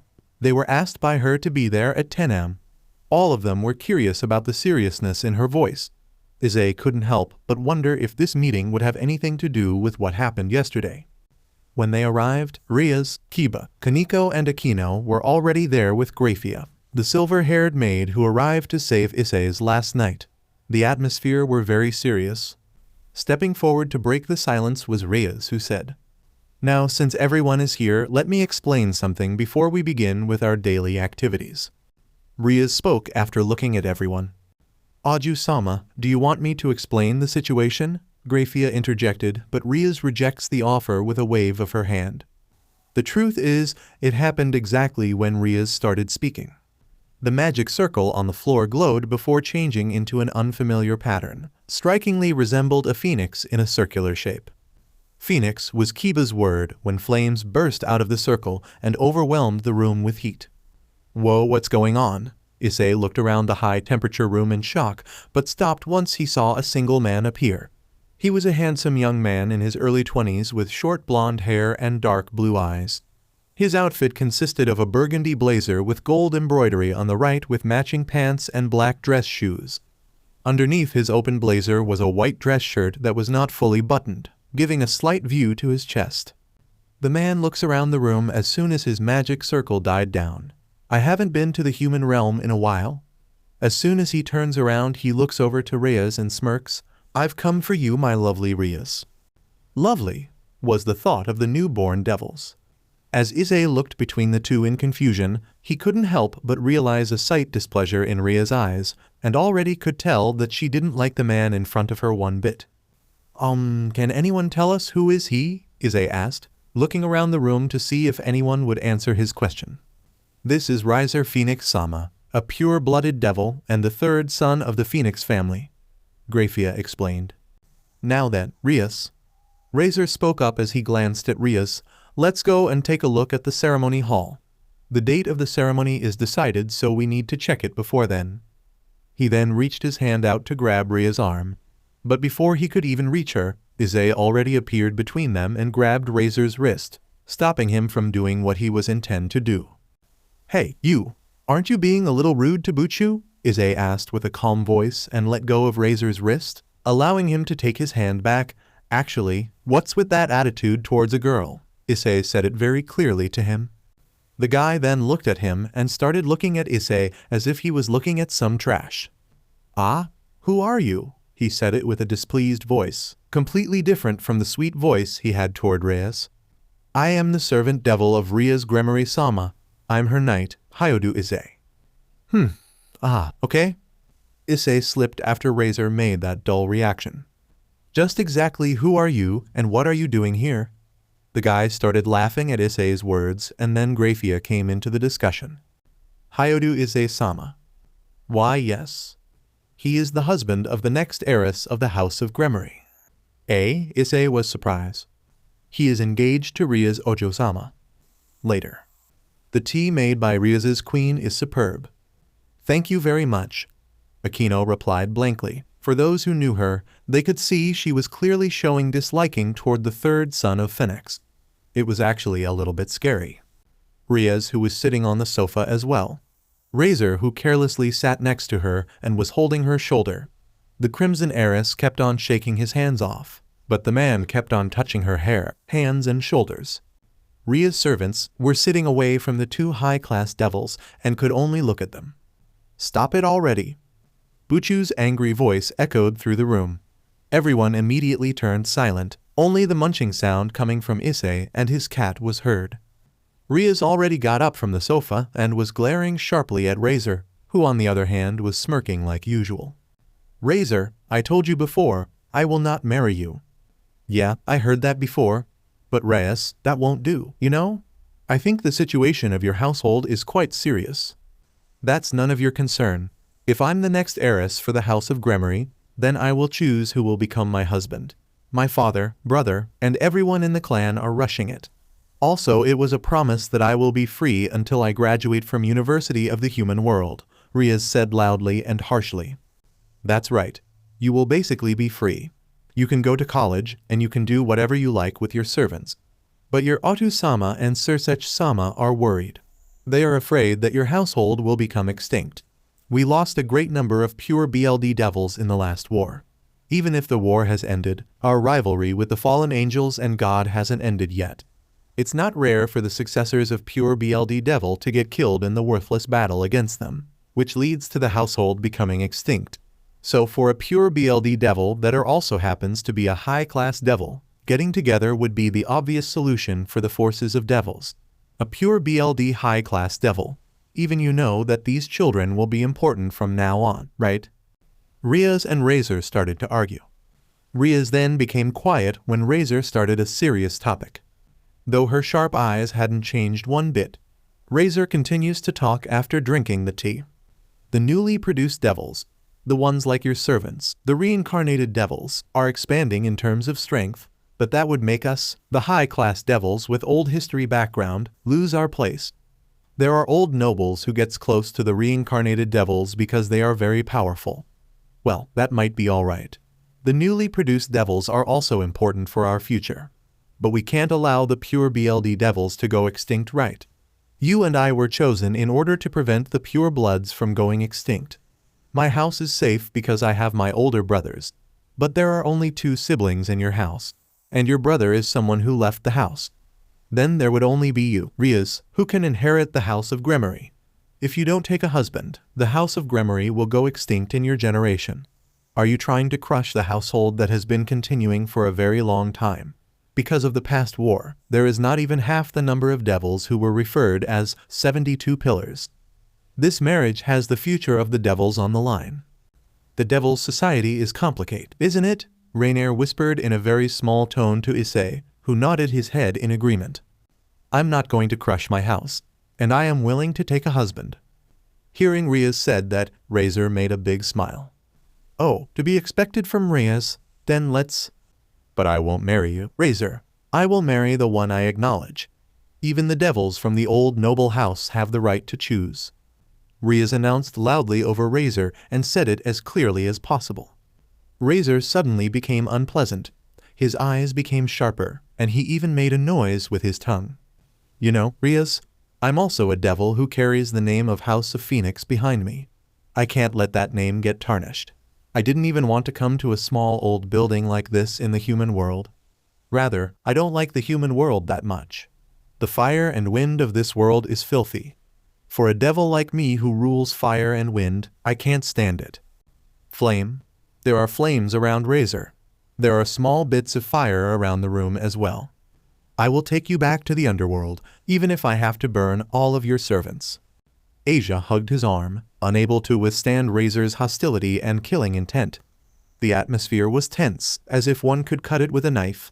Raynare was also looking at him in wariness, as she had never met any other pureblood devils that had immense raw demonic power like this other than Rias. Rias forcefully stood up and took a stance against Razor, with red aura coming out of her body. Razor also starts covering his body with fire. Intense heat fills the room, as the flame gathers around Razor's back and forms into wings of flame. Issei reached his hand out and about to summon his swords. If a fight broke out right here, then it would be best to give Asia some cover. She was currently the weakest in their group, and a flame like that could easily hurt her, with or without direct contact. However, before he could do anything, the only person in the room that wasn't affected by these immense magical power interfered calmly. Aju-sama, Razor-sama, please calm down. If both of you were to continue, then I won't be quiet about it. For Sirzechs-sama's honor, I won't hold back. Rias and Razor both made a serious face after hearing Grayfia's quiet and intense voice. The Phenex then calmed the flames around his body and sighed while shaking his head. To be told that by the strongest queen, even I would be scared. I definitely wouldn't want to fight the people from Sirzechs-sama's group, which is known to be made up of monsters. Rias also stopped her red demonic power and disbanded her battle position. Seeing that both Rias and Razor no longer had intention to fight, Grayfia spoke again. Miss Tiar, Sirzechs-sama, and those from the House of Phoenix knew it would turn out like this. To tell you the truth, this was to be the last discussion meeting. Everyone knew that it wouldn't be solved, so they decided to make a last resort. Last resort? What do you mean, Grayfia? Aju-sama, if you wish to push your opinion forward, then how about you settle it by having a rating game against Razor-sama? Rias becomes speechless hearing Grayfia and appeared to be very shocked. Just as you know, Aju-sama, only mature age devils can participate in official rating game. But if it's an unofficial match between pure BLD devils, even immature devils can participate. However, in this case, when it involves the family and household problems. Rias nodded her head while making a sigh. In other words, Aju-sama and the others decided to have a game as a last resort if I was to decline, right? Just how far are they intending to interfere with my life to feel satisfied? Rias said in frustration. Then Aju-sama, you are saying you would also decline to participate in the game? No, I won't, since this is a chance. All right then. Let's settle this with a game, Razor. Razor smirked after Ria's provocative words. So you're accepting it? I don't mind. But I'm already a mature devil, and I have already participated in the official game. Right now I have won most of the games. Even so, you still want to play, Rias? Razor replied back with an even more provocative words. Rias sent back a fearless smile. I will blow you away, Razor. Fine. If you win, do whatever you like. But if I win, you will marry me immediately. Both of them glares at each other. Understood. I, Grayfia, have confirmed both sides' opinion. I will be in charge of the game between the two households. Is that okay? Yes, Rias nodded her head. Yeah, Razor agreed. Understood. I will inform the two households then. Grayfia bowed her head after confirming. Razor then looked at the rest of the occult research club and smirked. Hey, Rias, would the ones here be your servants? The crimson-hair ruined princess twitched her eyes at his words. So what? Razor started laughing after Buchu answered him as if he found the thought very amusing. Then this match will be a laugh. Only your queen, the priestess of thunder, can fight on par with my adorable servants. Saying that, Razor clicked his fingers and the magic circle on the floor glows. Everyone got speechless after they saw the number of shadows that appeared from the magic circle. Well, these are my cute servants. Around Razor, who said that 15 devils appeared, and they're all girls. They were all appealing women or appealing young girls. You only have 6 servants, including a weak fallen angel and a deaf loser. Razor chuckled mockingly, making Issei's BLD boiled in anger. In the past, he couldn't hear what people said about him because of his deafness and didn't care that much. But now that he had his sense of hearing back with the help of those earphones, it strangely made him feel slightly angry with insults like that. He didn't choose to be deaf. Asia said loudly before Issei could say anything, "Why are you so mean?" Asia, Issei looked at her and couldn't help but smile, feeling his anger disappear. She sure was a pure girl. Either way, it doesn't make him look less pathetic in my eyes, low-class devil. Razor turned to look at Rias, and I thought you have better taste in choosing servants, Rias, he said and pulled the purple-haired woman along with the kipao-wearing girl to him, making them blush and giggle excitedly at the contact, looking them, aren't they? Say the guy who have his most trusted comrades to be his personal HRM. Issei spoke up as he looked at Razor with half-lifted eyes. There's nothing wrong with love between servants and their MSTR, Razor defended with a smutty tone. Isn't she your sister? Issei asked as he glanced at the blonde girls, whose hair were shaped into 2 drills like twin tails. The girl flinched a little as the attention around the room was focused on her. Unless I am mistaken, she looks a lot like you and gives out the same magical feeling as yours. He already had enough time dealing with 2 perverts, so he would surely know when looking at another one. You have your own sister in your HRM, how sick of you. Shut up, you trash, or I'll burn you to ashes. I'd like to see you try, Yakitori Issei stated with a small smirk and leaned forward, as his demonic sword appeared in his hand. Why, Yakitori? How dare you insult me like that? Mira, do it. The blue-haired girl stepped forward. Hi, Riser Sama. She then pulls out a martial arts stick and spins it around before charging at Issei and swung the staff towards his face. However, the knight simply brought his sword out and stopped it with just the tip of his still-sheathed blade. Then, much to Mira's dismay, her martial arts stick started splitting into 2, and before she knew it, she felt her face hit by an unseen able force, knocking her back and crashing into some of the members of Razor's peerage. Kiba looked at Issei in interest. Maybe he finally got an idea of how his comrade was able to cut things so clean with an undrawn sword. Wanna try again? Issei asked, keeping his eyes on Razor, who was shocked. I'm deaf loser, but I know how to bite. Riser gritted his teeth. Don't get so cocky, boy. The one who you fought was my pawn. Let's see how you try with my knights. As he said that, the armor-wearing girl and the one who was carrying a giant Zweihander stepped forward and brought their weapons out Issei. Then they charged at him, and Issei knew that he wouldn't be able to defeat these 2 while sitting in the same place, with Asia and Raynare at his side like this. However, the moment he stood up and got into his most common stance, the door suddenly collapsed, and a sizable amount of wall around it was broken in the process. Every single devils within the room gaped when they saw a giant man crouched down and carefully walked into the room through the hole, probably made by him. Oh sorry, the door and wall were a little too weak, so they collapsed the moment I decided to knock. Hope you guys don't mind. The man laughed loudly while stroking his beard before glancing between the 2 parties in the room.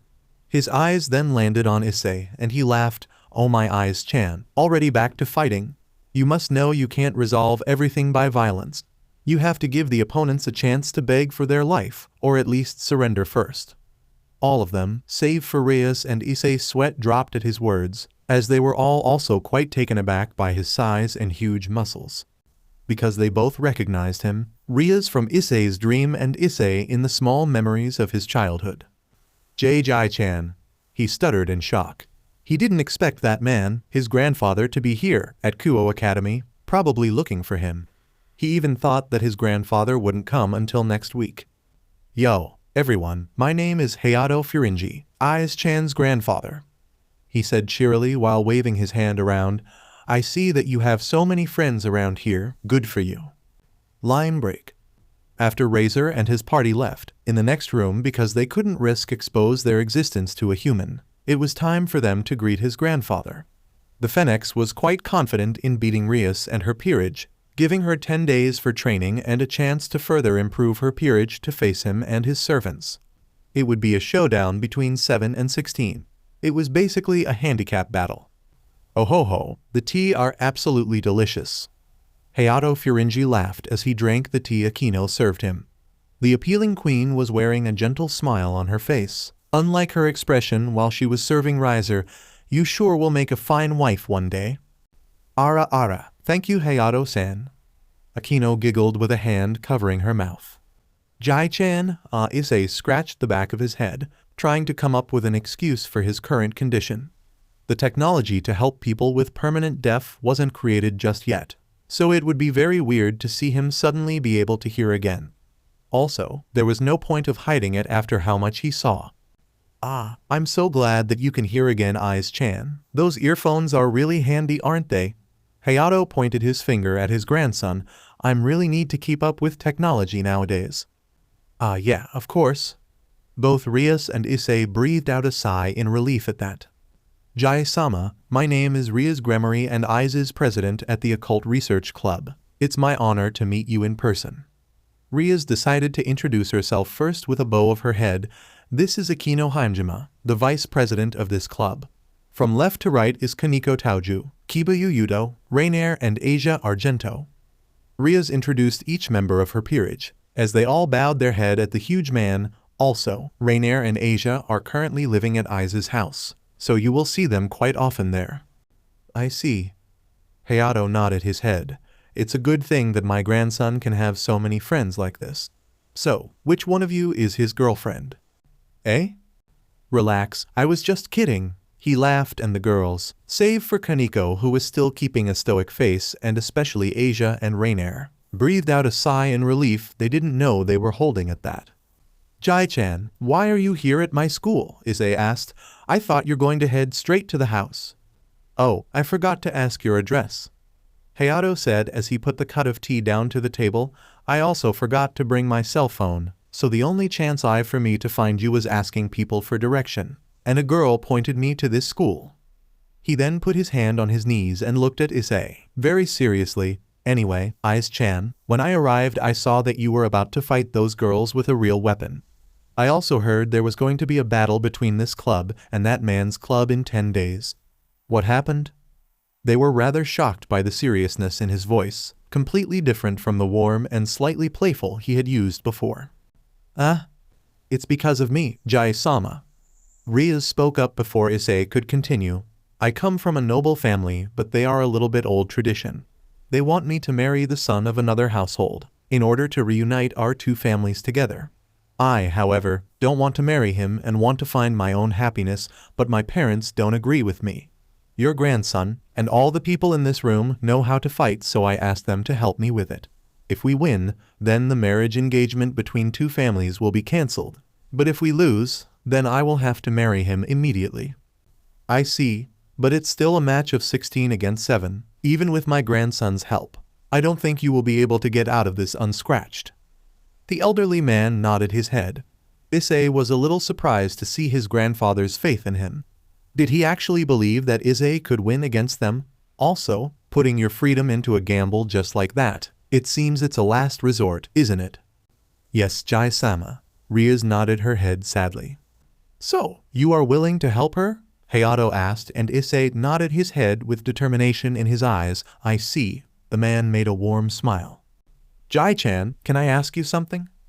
Go on, Issei-chan.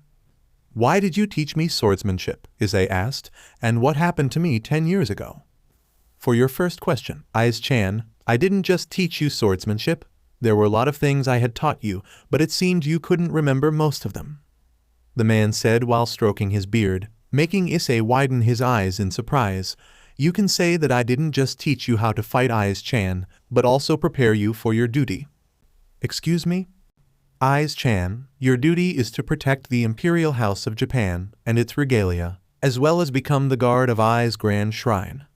Issei, along with everyone else, gaped in shock at that. Us Furinji has always been protecting the Japan's Imperial from the beginning of our nation, dedicating our life to protect and keep it safe from any harms. Your mother, Midori, cannot follow my footstep because she is a woman. I was afraid that we couldn't find a rightful successor for this position. But after she gave BRTH to you, a boy, I finally understood that you're the blessing of Goddess Amaterasu for our clan. The man smiled. We named you after the shrine dedicated to the goddess herself, Eyes. But his warm smile soon disappeared and replaced with a sad one as his next words, unfortunately, that incident 10 years ago made your mother took you away from your duty, because she was afraid you was going to get hurt even more than that. Kei-ka-sama never told me that. Of course she didn't, she had every right to after all. Hayato shook his head. Your duty is very important, Eyes-chan, but the love of a mother for her son is more important, so I let her take you away, far from the shrine you meant to protect with your life. He then released a heavy sigh. I should have waited for you to get a little bit older. What happened, Jai-chan? Issei asked with a quiet tone. What happened to me? He could see that his grandfather didn't want to talk about it, but he couldn't stop himself from asking. That will be the story for another time. This little old geezer shouldn't waste any more times of your club, right? Hayato suddenly laughed, completely changing the topic, making everyone face-palmed. Training is very important, especially when you only have 10 days for it. Issei sighed heavily at that. All right then. Rias-chan, would you mind if I borrow my grandson for 10 days? Hayato then laughed cheerily while saying that. Eh? Line break. The next day. It's time for us to go. The old man Hayato said to Rias and the others as he stood with Issei, who was carrying his own backpack, in front of their training camp's gate. I promise to give him back to you in 10 days. I understand, Jai-sama. Rias nodded her head with a smile. Try your best, Issei-san. Asia encouraged him. You too, Asia-chan. He patted her head before turning his head to look at Raynare. Take care of her for me, Raynare-chan. I will, Issei-kun. Just focus in your training, all right? Raynare smiled and brought her arms around him in a hug. Good luck, Issei-kun. Akeno smiled warmly at him. Be back and even stronger than you're now. I will, Akeno-san. Issei nodded his head at the queen before turning to Kiba. Train strong to Kiba. I hope you can keep up with me at the rating game. You bet I will, Issei-kun. Good luck to you too, Koneko-chan. Issei rubbed the little girl's head before saying to Rias, I will be going, Buchu. I will meet you after the training. Rias smiled warmly at him, become even stronger, Eyes. I will, Buchu. Issei said confidently, I'm your knight after all. A knight's duty is to protect his king, isn't it right? Rias nodded her head at his words before wrapping her arms around him to give him her tightest hug. Let's go, Eyes-chan. Hayato said, or we'll miss the train. Okay, Jai-chan. As Issei followed after Hayato, he turned back and waved his hand at them, as they were also waving their hands at him. See you guys later. And finally, after a few minutes of traveling, they finally disappeared from view. Those are some good friends you have there, Eyes-chan. They are, Issei couldn't help but smile. My life changed all thanks to them. That girl with blonde hair and black hair that live with you seemed to like you a lot. Issei flinched at his grandfather's words. The other black one seems to be masking her true personality, but I'm sure that she has a thing for you. And of course, what with this knight in the shining armor stuff? Do you like that red head? Jai-chan. Ahaha, young love, the large man laughed. Jai-chan, where are you taking me anyway? Issei asked after he had calmed down. I mean, sure I can further improve myself with them in 10 days, right? Of course you can, Eyes-chan. Hayato said as he slid his beard, but seeing that girl struggled with her own freedom and happiness like that, I couldn't stop myself from wanting to make sure that you're going to have an absolute win against that group. I see, but where are we heading now? Back to the place where it all started, Eyes-chan. Hayato grinned. The training will start soon, but first, I would like to show you one out of 3 things you were meant to guard after becoming my successor. Chapter 12 Inches. Has Eyes returned? Rias Gremory asked as she walked into the room to meet with her servants inside their clubhouse, waiting for the last member to return. It had been 10 days and they had finished their training, growing a lot stronger and having more trust into each other to form a formidable team in the raiding game against Ravel Phenex and his peerage, even new members like Asia or Raynare. However, their most important member, Ria's trump card in this battle, still hadn't returned yet. She tried to text him the past few days to see if he was doing all right, but out of 25 texts she sent him, he only answered one of them and simply with a thumb up symbol. She was afraid that something might happen to him. His grandfather seemed like someone that could break a rib with just a flick of his finger, and no normal human could break the wall as well as the door down just by knocking on it like that. Issei was a devil, so he was a lot stronger than normal human. But that old man was his teacher, the one who taught him how to fight. She was afraid that he would accidentally cause too many injuries on her knight to the point he couldn't fight with his full strength. "Relax, Rias, I'm sure that he will be fine," Akeno said comfortingly as she put a hand on her best friend's shoulder. "Yes, Issei-san will return to us in time," Asia said with a nod of her head. "I'm sure that he will," Raynare smiled, but their words didn't make Rias less worry about it. Then, from a large blue magic circle in the middle of the room, the head maid of Gremory household appeared and looked around. She could see that they were worried about something, and the atmosphere was tense. "Am I interrupting something?" Grayfia asked with her usual tone. "Not at all," Rias answered with a shake of her head. "So, it's about time to get started." "That's correct," Grayfia replied, nodding. "My lady, I believe that you should know that Lord Lucifer will be watching the game tonight." "Brothers watching?" Rias said in shock, but then sighed nonetheless. "Didn't he have work? He can't just drop everything to watch every little thing I do." "My lady, as this rating game was his idea, Sirzechs-sama felt that it was only proper to observe personally," Grayfia answered, waving her hand creating a magic circle on the floor. "However, I've ensured that all of his work has been complete prior to tonight's game." "Okay then, Grayfia." Rias nodded her head. "I'm understand." If I'm not mistaken then Issei Hyodu Dono, however, before he could finish asking that question about the absent of Rias Gremory's knight, they suddenly heard a battle cry following by the sound of something moving with extreme speed through the air.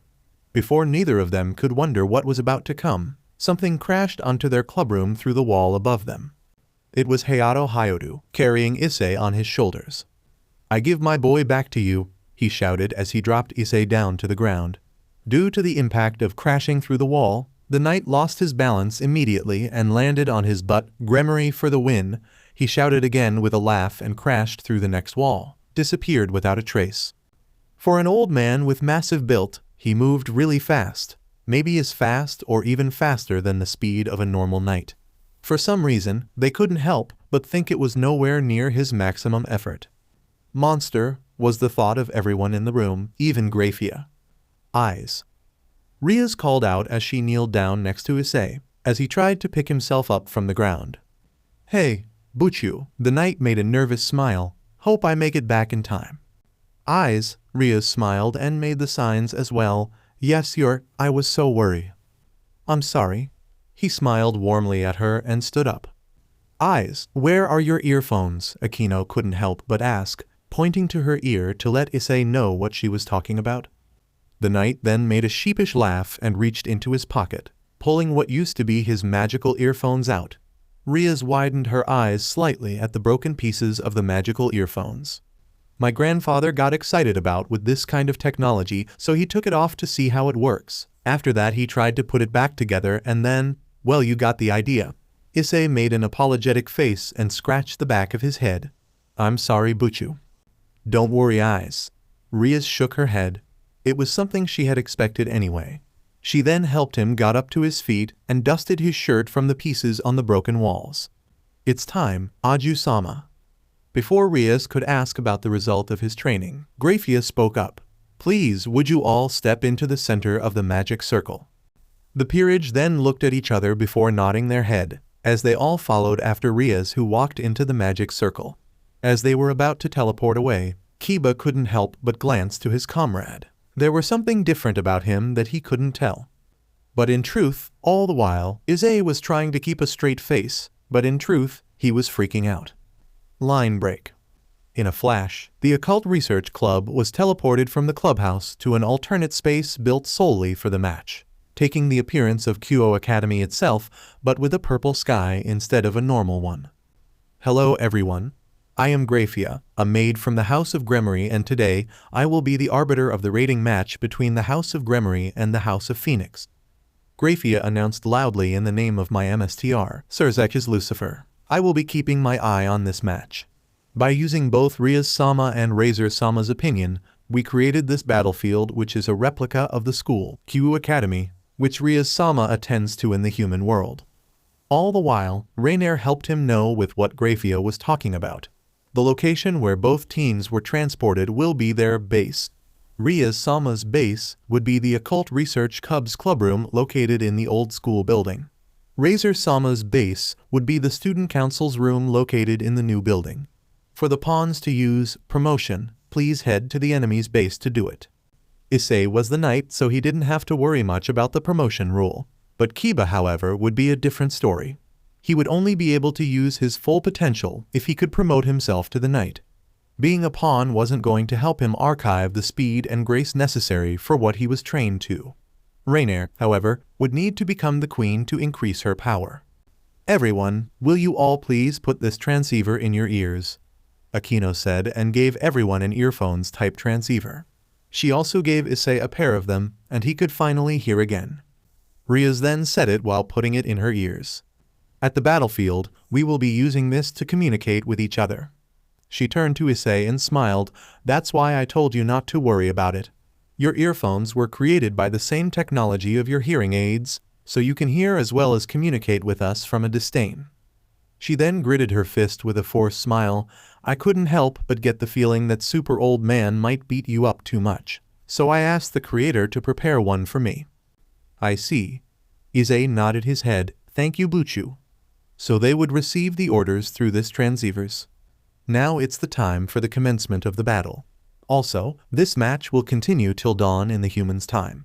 So, game starts now. Ring ring. The school bell rang, and the match was started. First we have to take down Razor's pawns. It will be troublesome if they all promote into queen. Rias said it while sitting on the sofa, looking quite confident. Akeno, meanwhile, was preparing tea for everyone. Buchu, you seem pretty calm, Raynare said in surprise as the way their strongest member were acting. Raynare, the battle just started.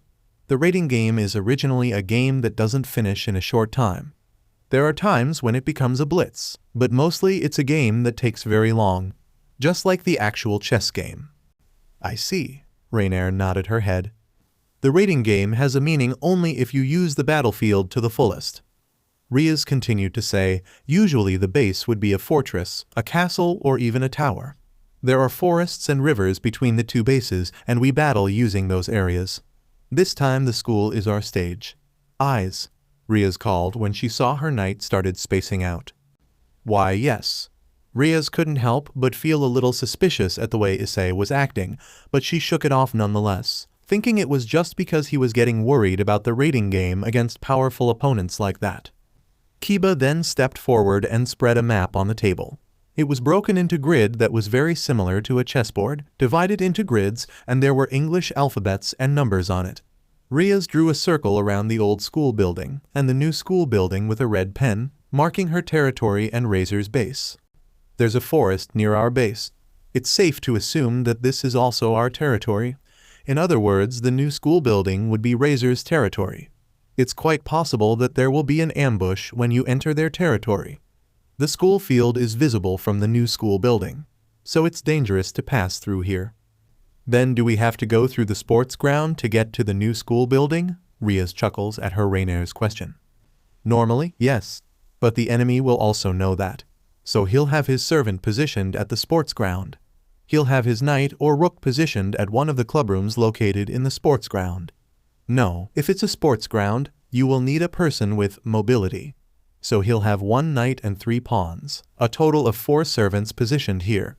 Then he'll have control of the whole sports ground. Then Kiba says his thoughts. Buchu, it's about the gym near the old school building. Shouldn't we occupy this location first?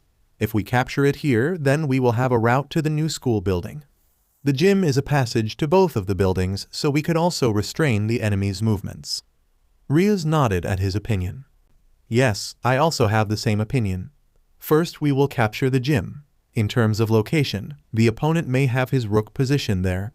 Since it's inside a building, it would be better to use the rook with destructive power over knight with mobility. Yuyudo and Koneko, you two set a trap in the forest. Take another map with you and make sure you mark the places where you set the trap in. I will make a copy afterwards and hand it to everyone. Yes. Roger.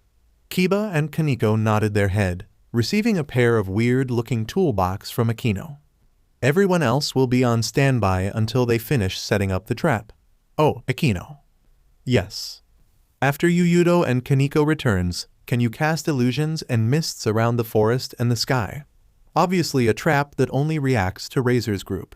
That's how the start of the match will be like, though it seems like this battle will become intense midway through it. So I'll leave the issue regarding the mists and the illusions to you, Akeno. I understand, Buchu, Akeno confirmed. Buchu? Issei decided to raise his hand into the air. Can I say something? Go on, Eyes. Rias nodded her head, bringing the cup of tea to her lips. Jai-chan stole my swords. Immediately after that, the crimson hair heiress spat out the tea, creating a thin mist in front of her face. The others were shocked as well. What? Rias asked in shock. How did this happen? We came to visit the Eye's grand shrine so my grandfather could show me the place. Then he took me to a nearby forest and started camping, in 10 days. Ria's jaw dropped in shock. He said it was to make up to the time he didn't get to see me. After 3 days, I started to get impatient and started training on my own after he went to sleep. The next morning, I couldn't find my swords anywhere. But why didn't you put it into your pocket dimension? My grandfather was right there. What was I supposed to do? He could get suspicious if the swords suddenly disappear and reappear just like that. Issei said, he probably stole my swords. So, in 10 days, Hayato Jai-sama didn't just break your earphones. Issei nodded his head, but he also took you to a camping trip. Issei nodded his head again. He then stole your sword and hid them away somewhere you couldn't find. Issei nodded at last. 10 days for nothing. Why, yes. So much for the trump card. I'm so sorry. Sigh, this went out of my expectation. Rias put a hand on her forehead and said, I need to rethink our strategy. You know, Kiba could provide me the swords with sword birth, Issei pointed out and reached into his jacket. Also, I found this in my pocket this morning. I think Jai-chan left it there. He pulled out a roundel object, black in color and had multi-ancient patterns on it. It appeared to be very old. What is this? Rias asked curiously as she took it from his hand. One of the 3 sacred treasures of Japan, Yada no Kagami. Kaya, Rias cried out in surprise as she nearly dropped the mirror after hearing that. Why Yada? Yada no Kagami? Eyes, this is a national treasure. I know, Issei nodded his head. I was supposed to guard Eye's grand shrine, along with that mirror. Jai-chan showed it to me. I will put it here then. Rias put the mirror down to the table with shaking fingers, as if she was afraid that she could break just by holding it in her hand. Can believe that I actually get to see, let alone touch this, she muttered with her eyes wide. She is crazy for Japan. Akeno whispered to Eyes, I believe Japanophile is the right word. Oh. Buchu. Kiba spoke up as he opened the door. We will go set up the traps now. The leader nodded her head, giving the permission for him and Koneko to leave the room. Everyone else will be on standby until they finish setting up the trap. Rias ordered them, as they all nodded their head in understanding. Line break. Here you go, Eyes-kun.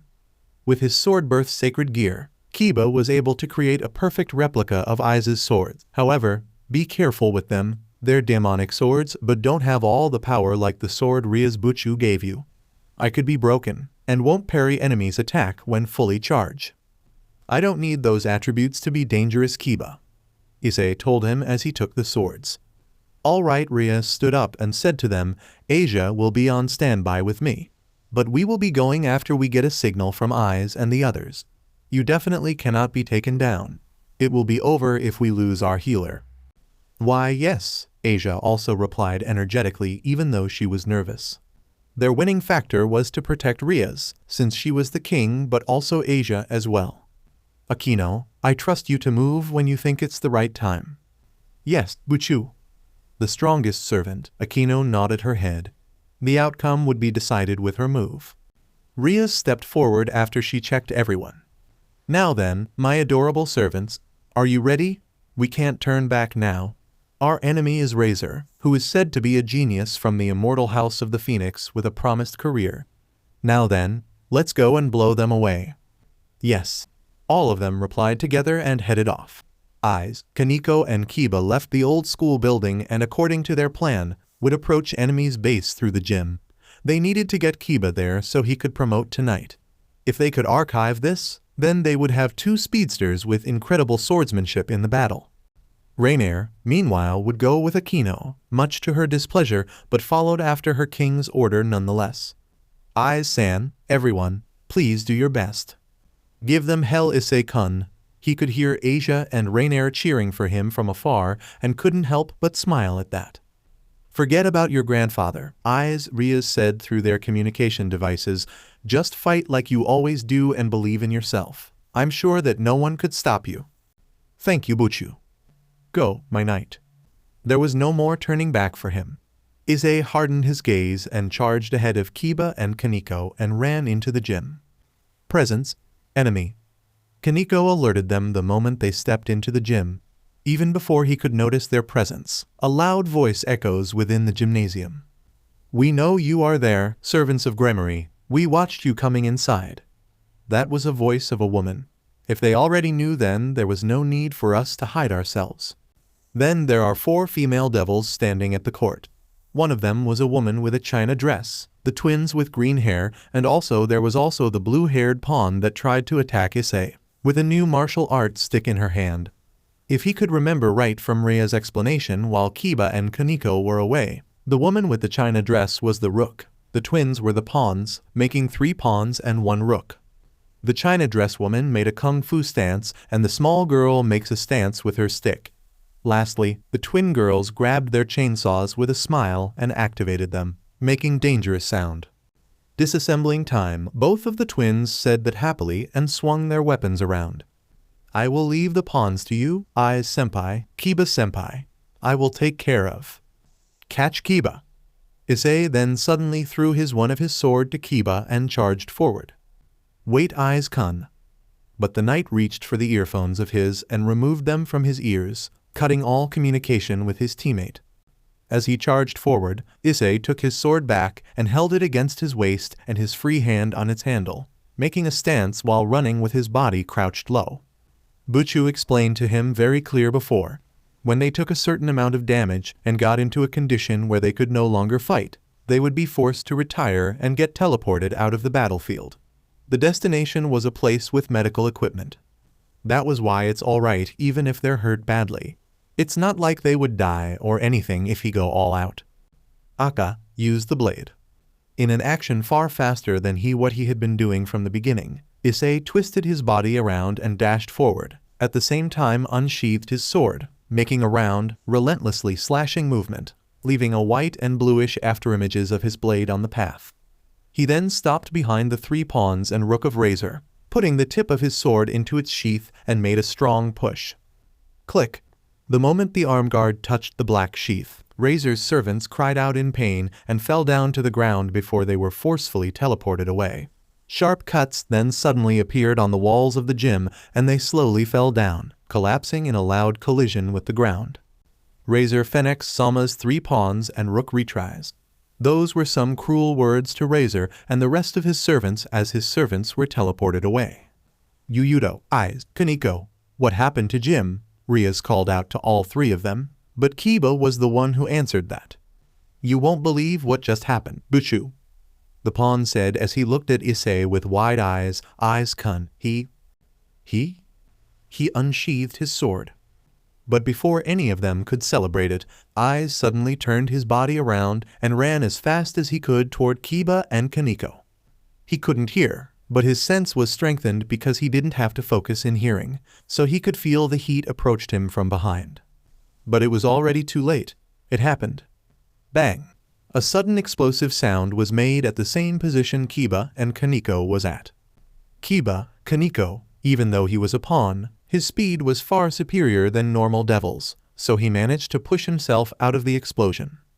Koneko, however, wasn't as fast since she was the rook. When the smoke was clear, Issei widened his eyes when he saw Koneko lying on the floor while smoke's arisen from her. He dropped his swords and kneeled down beside Koneko, holding her in his hands.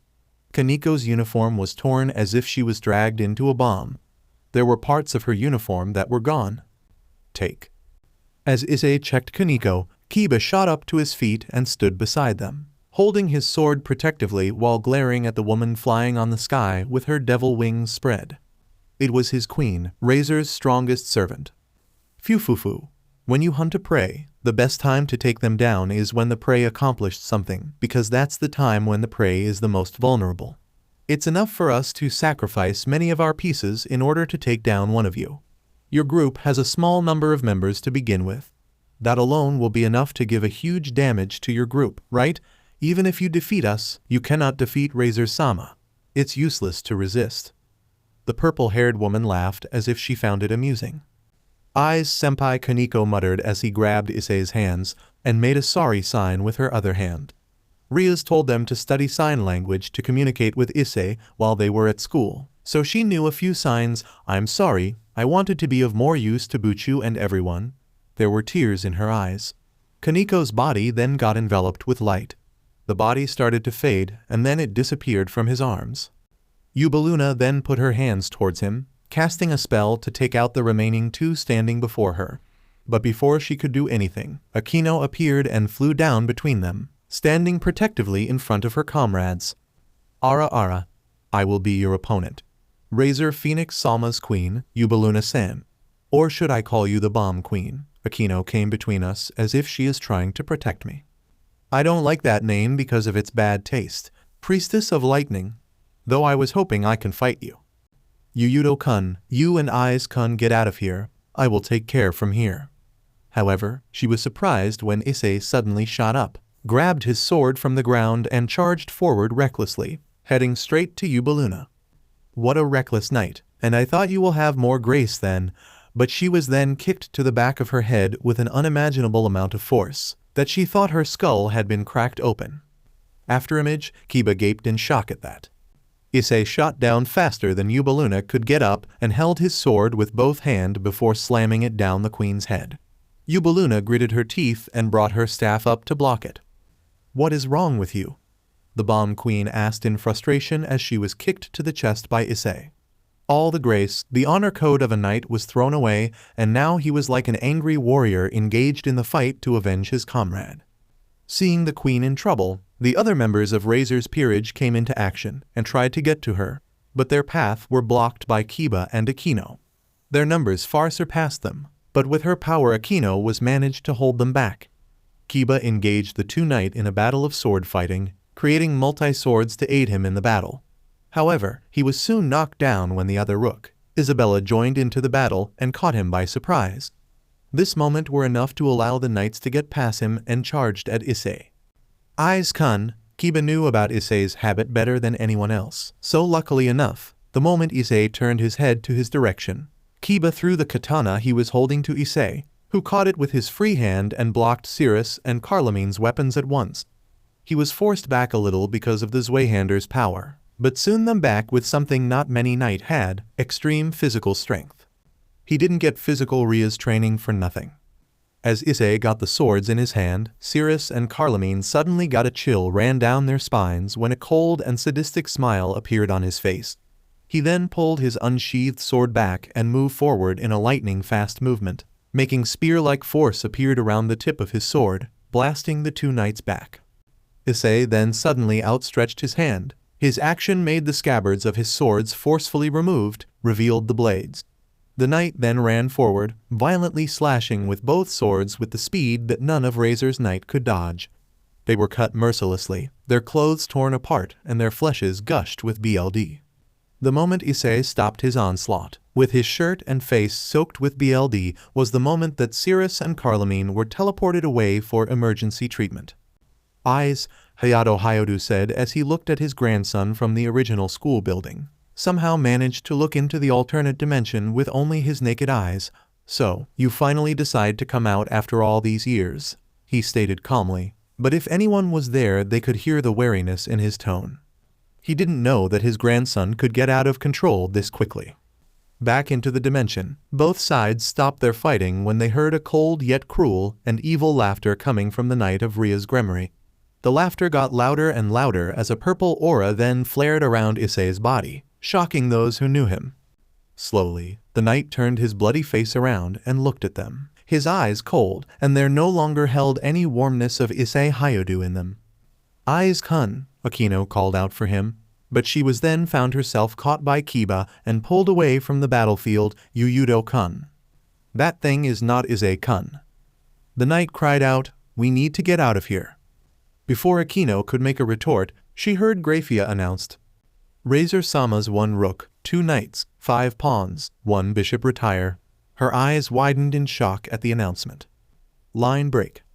Ravel, being the only one left, fell down to the ground with tears in her eyes. Her dress were literally destroyed, but all thanks to her healing factor, she managed to remain in the battlefield. All she saw was the knight disappeared for a total of 1 second before pillars of light suddenly surrounded the entire battlefield and disappeared as fast as they appeared in front of her eyes. The next thing she knew, she was the only one left on the battlefield, as all were teleported away. As Ria's knight approached her, Ravel tried to back off from him. What was approaching her wasn't a man, he was even worse than a monster. The thick purple aura around him gave out the amount of bloodlust and creepiness that was far from her imagination. As it lowered itself down in front of her, looking at Ravel with a hint of curiosity, Ravel finally saw its eyes. And she passed out the moment later. The thing stood up and casually walked toward the old school building, where the Yada no Kagami was locating. Line break. "Are you still going to continue to fight?" Even though all of his servants, saved for his sisters, were taken out of the battle, Razor paid little care to them, as he was very close to victory. Kneeling in front of him was Raynare, as she had returned to protect Asia the moment she knew Razor was approaching their territory, her body covered in burn mark and most of her clothes had been destroyed. If it wasn't for Asia, she would have been taken out quickly.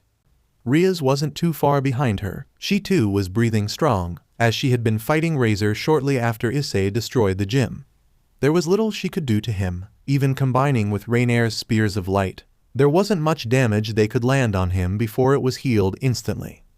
"Shut up, Razor," Rias said, "You're the only one left in this battle. There is no way you can take all of us once my servants return." Her mind wandered around Eyes, the only one she believed other than Akeno could put that much damage to Razor's peerage.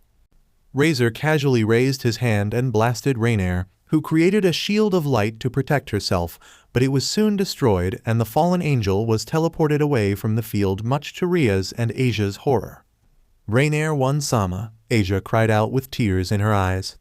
"See, Rias?" Razor asked, "No matter how many servants you have left, it will only take me a simple spell to eliminate them from the battlefield." The power of a pureblood devils were far superior than anything, even when they combined their power. He then pointed his hand to Asia, "Surrender, and I won't hurt that nun much anyway." His fist then engulfed in golden flame. "No!" Rias cried out and stood protectively in front of her. "Forfeit now," Razor said louder. However, he was cut off by a voice coming from inside the building he was standing on.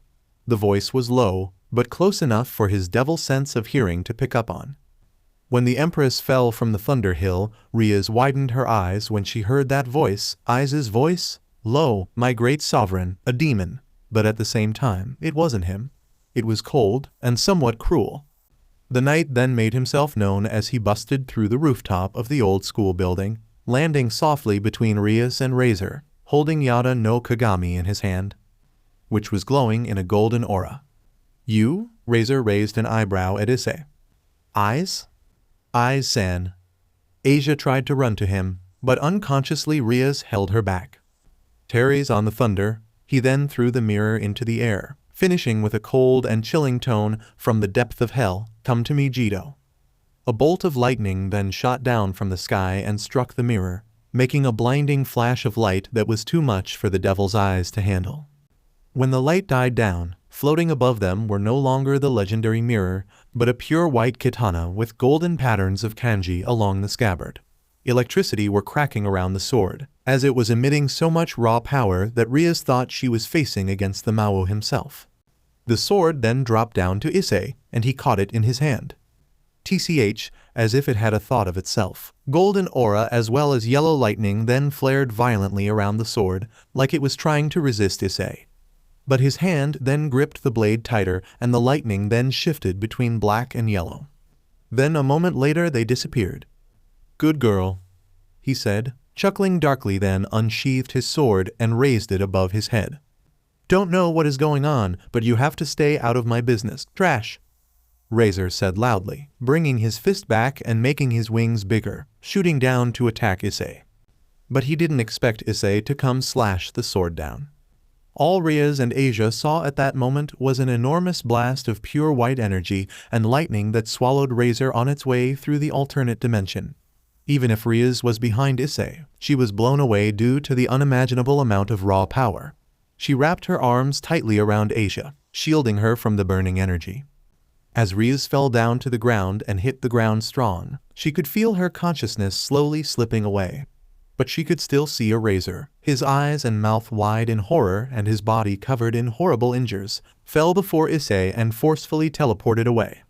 Then, in the speed far greater than any human could archive, Hayato Hyodu appeared and slammed his fist into Issei's stomach with the force she could feel even from here before making the next attack. But this time his punch was blocked by the lightning blade, but the after-force was still more than enough to knock him away. Then, out of nowhere, a Kusarigama chain sickle appeared and wrapped itself around Issei's throat, pulling him down and slamming him down to the ground.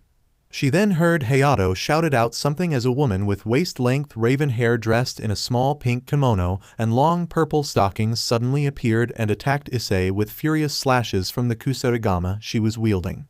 Multi-devils then appeared on the rooftop of the school building, including her brother. However, soon after that her consciousness finally got away from her. Chapter 13. Several days later. Issei's dream. Ise-chan, come here. Hayato Furinji called out to his 3-year-old grandson, taking his eyes and attention away from a manga he was reading. "There is someone I'd like you to meet."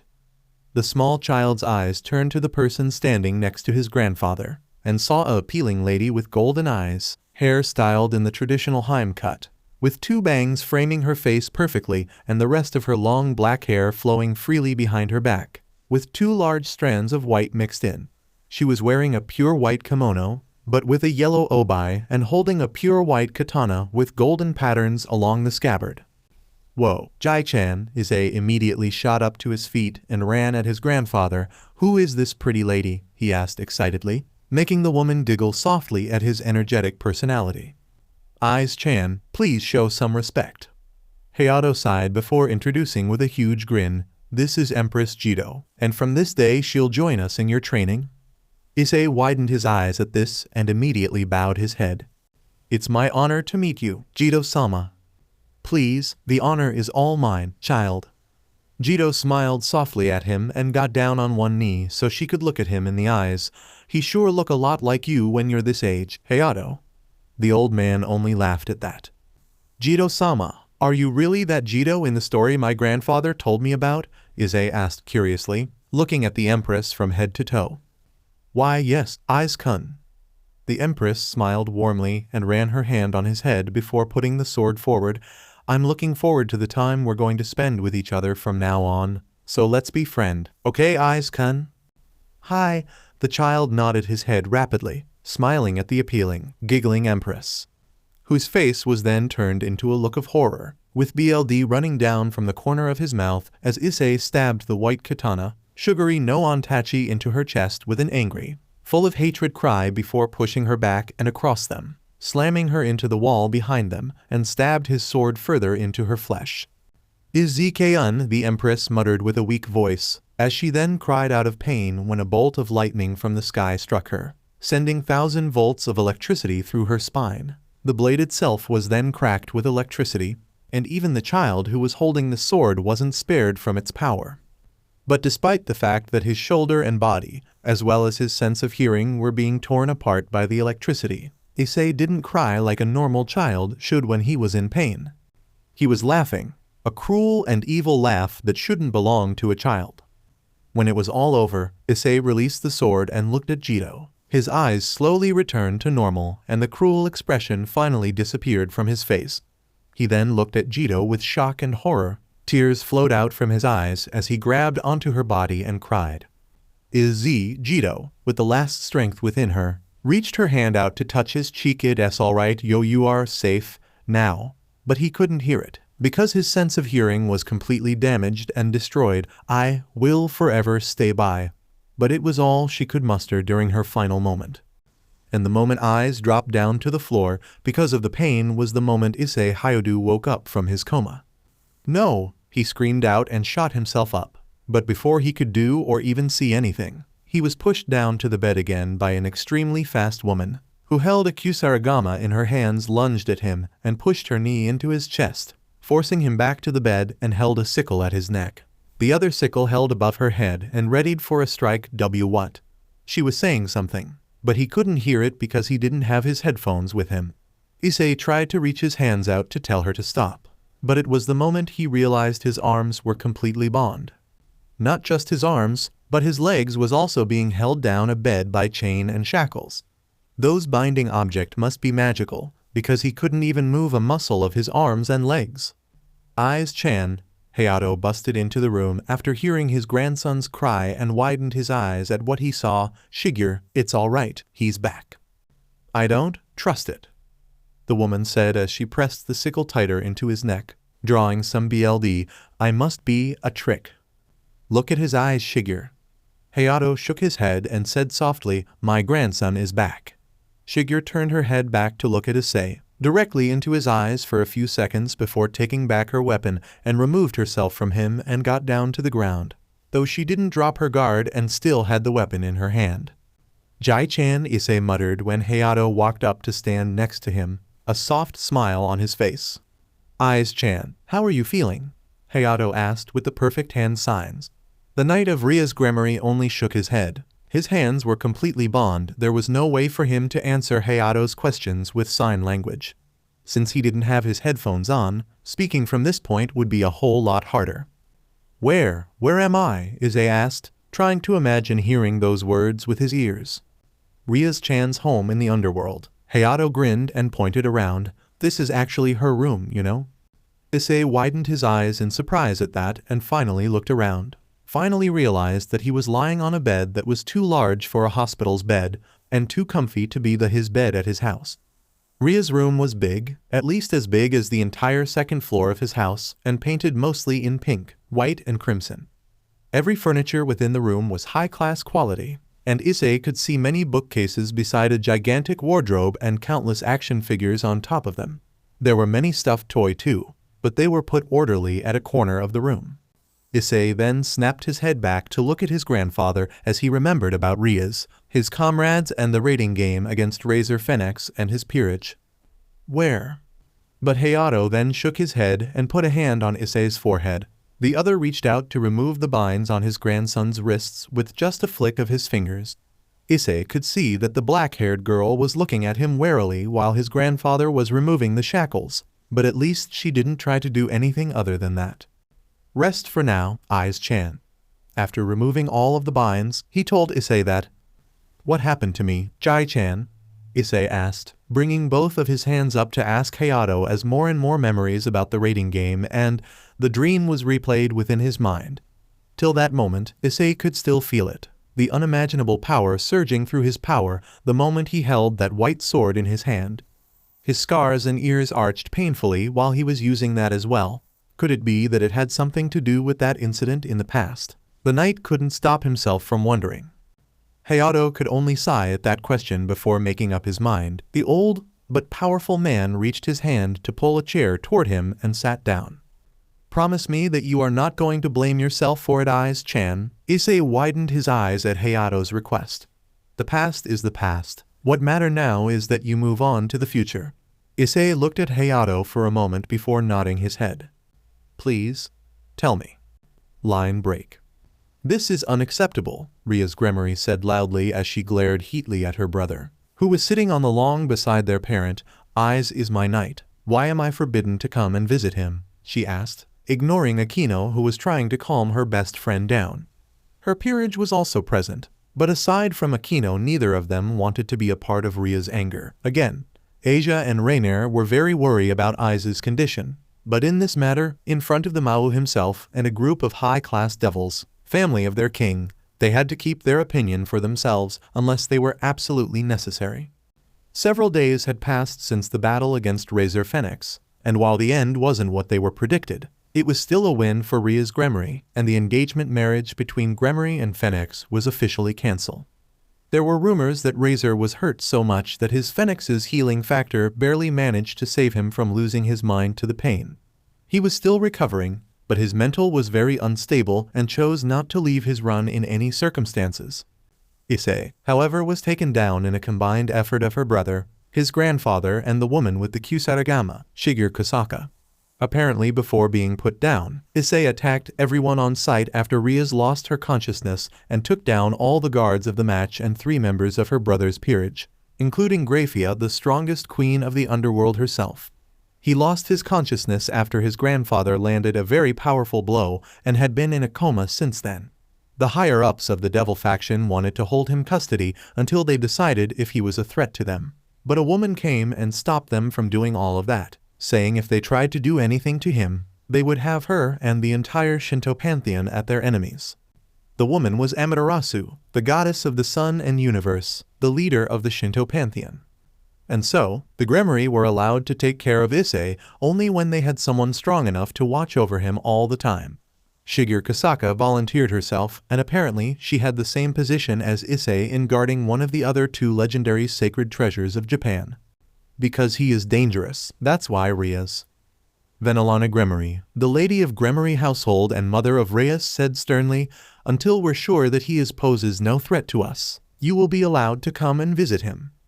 "He is no threat to us, mother, I's just," Rias snapped before trailing off, unsure of what she needed to say. "We're still in the dark in this matter, Rias." Sirzechs shook his head. Usually Grayfia would stand behind him, waiting for her MSTR's orders, but she was still recovering from the wounds Issei gave her and couldn't continue her duty for quite some time. Hayato-san refuses to let us know about Ai's-kun's condition, but apparently, as much as I can tell. He paused for a second before saying, he was possessed by something extremely evil. What do you mean? That boy, Ai's-kun, you said in his profiles and documents you sent to me that he was a kind heart boy, wasn't he? Rias nodded her head. Well, a kind heart boy would never try to kill anyone. Ai's, on the other hand, nearly took away Grayfia's life while laughing like a maniac. Rias widened her eyes in horror at that. If it wasn't for Hayato-san, Grayfia would. The Crimson Mao sighed longingly after that. Also, someone like him doesn't have enough mental ability as well as power to wield and restrain a sword at that caliber to fight against a group of extremely powerful devils yet. You saw it, didn't you? How he restrained the sword as it tried to resist. Rias lowered her eyes and nodded her head. Tell you, not even I can control Shuguri no Ontachi. Only the ones who are chosen by it can wield the sword. Shuguri no Ontachi? Rias repeated in confusion. Is that Empress Jido's sword, the sword that represents the regalia of Japan, and it seems it has fused with Yada no Kagami, one of the 3 sacred treasure of Japan. Sirzechs nodded his head. I have an encounter with that sword and one of its past wielder in the past, who I believe that you already know. Ai's grandfather, Hayato Jai-sama. Yes, an extremely powerful man. Even if he's only a human, Hayato is not someone you should take lightly.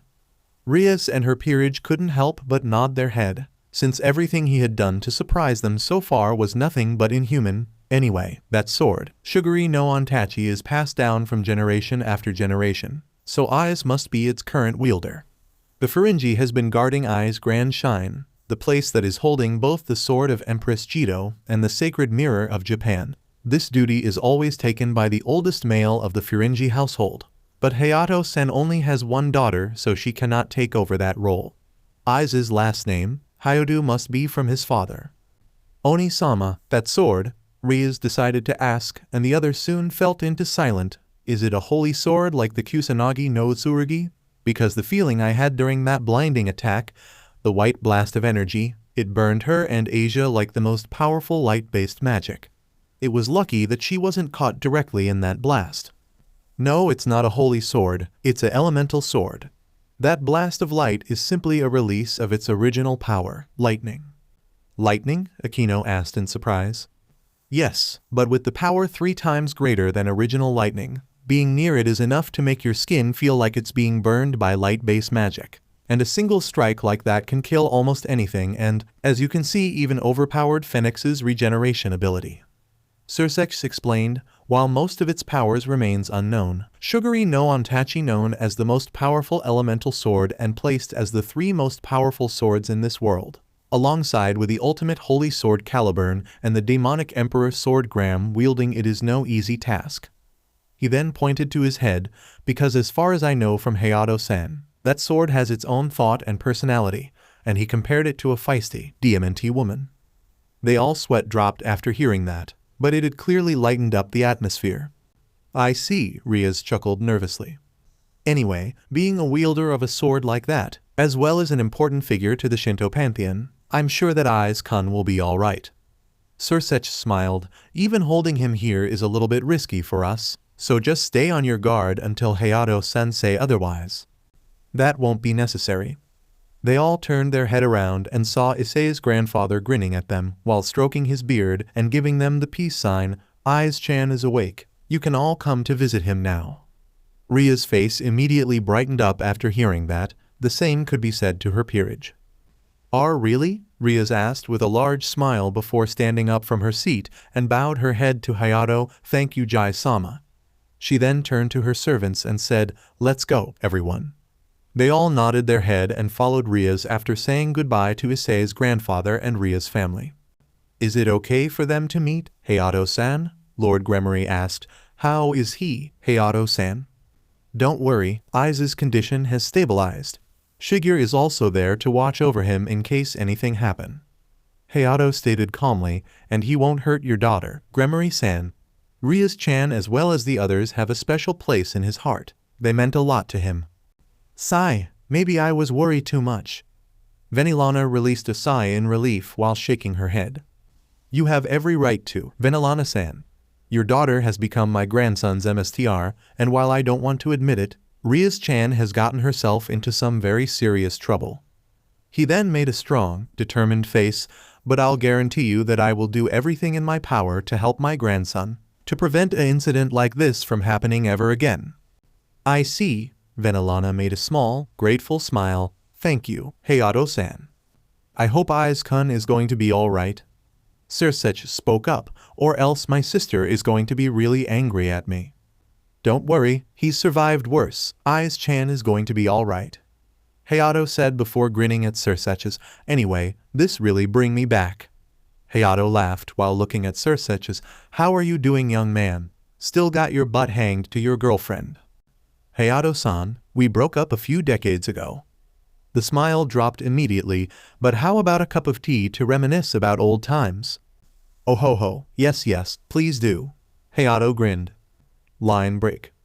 Rias was chosen to be the one who was going to come into the room to visit him first, holding a pair of brand new magical hearing aid earphones in her hands, something that she made from the destroyed pieces of his old ones. Over the past few days she couldn't stop thinking about her knight, how he won her freedom for her by defeating Razor, but more importantly she couldn't stop herself from wondering if he was okay, or when he was going to wake up. As her servants waited behind her, her heart was beating strongly against her chest as she knocked on the door and called out for his name. She was finally able to meet him after all those days of waiting, and even considered herself to be extremely lucky because she got to meet him first. But of course, since Issei couldn't hear, the one who answered the door was Shigeru Kasaka. Now that she was finally face to face with the Kusarigama wielder, who stayed inside her room all the time to watch over Issei while he was still in coma, Rias finally got a good look at her appearance. Shigeru was a fairly tall and appealing young woman with a slender frame, yet remarkably curvaceous figure and well-endowed melons. She had long waist-length raven hair that was tied back in a high ponytail, peach skin, and light purple eyes. She wore a purple choker around her neck, dressed in a small pink kimono and long purple stockings, donning chain mail, and wore a black strap under her BRSD to keep the chain mail in place. Her most eye-catching feature were her eyebrows, which resemble lightning bolts. She was also carrying a Tsuba Les Nadachi strapped to her back with makeshift grip of bandages wrapped around the hilt, and the Kusarigama she used to fight Issei was strapped to her hip. Hello, the girl greeted Rias. Is there anything you need? I would like to visit Eyes, if you please, Rias said to Shigeru, who nodded her head and stepped out of the way, opening the door further for her. Please come in, Shigeru said, but please, be careful. So unlike Hayato, this girl was still wary about Issei. Thank you, Shigeru-san. Can you leave the two of us alone for a moment please? Rias requested, and Shigeru, although she was hesitate for a second, nodded and walked out of the room and closed it, leaving Rias and Issei alone. Issei was still lying on her bed, his eyes still closed and pretty much unaware of her presence. Rias was unsure if she could wake him up, but since his grandfather said they could meet him, he must be awake and was simply resting. Rias walked closer and put a hand on his shoulder, gently shaking him to wake him up. A smile made it to her face when Issei opened his eyes and turned to look at her. Hey my handsome knight, Rias smiled at him and couldn't help but notice that he didn't smile back. How are you feeling? Good, I support. The great thing about sign language was that no one would be able to detect the changes about your own emotions through your voice. But in Issei's case, who had gotten too used to language without sound, Rias could see some hesitation in his hands, meaning that there wasn't feeling very well. That's great, Rias smiled. Do you want to sit up? I can help you. Issei nodded his head and allowed Rias to help him up with his back leaned against headboard and pillows. Thank you, Buchu. Issei smiled gratefully. I have something for you, Eyes. Rias reached her hands into her skirt pocket and pulled out the crimson earphones. Here, I fixed it for you.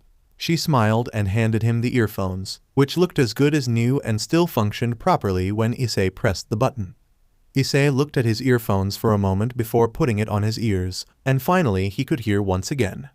I hope I didn't mess them up, Rias asked him. They work fine. Issei turned his head around to smile at her. Thank you, Buchu. I'm glad, Rias smiled warmly. How is everyone? You know that we have Asia in our team.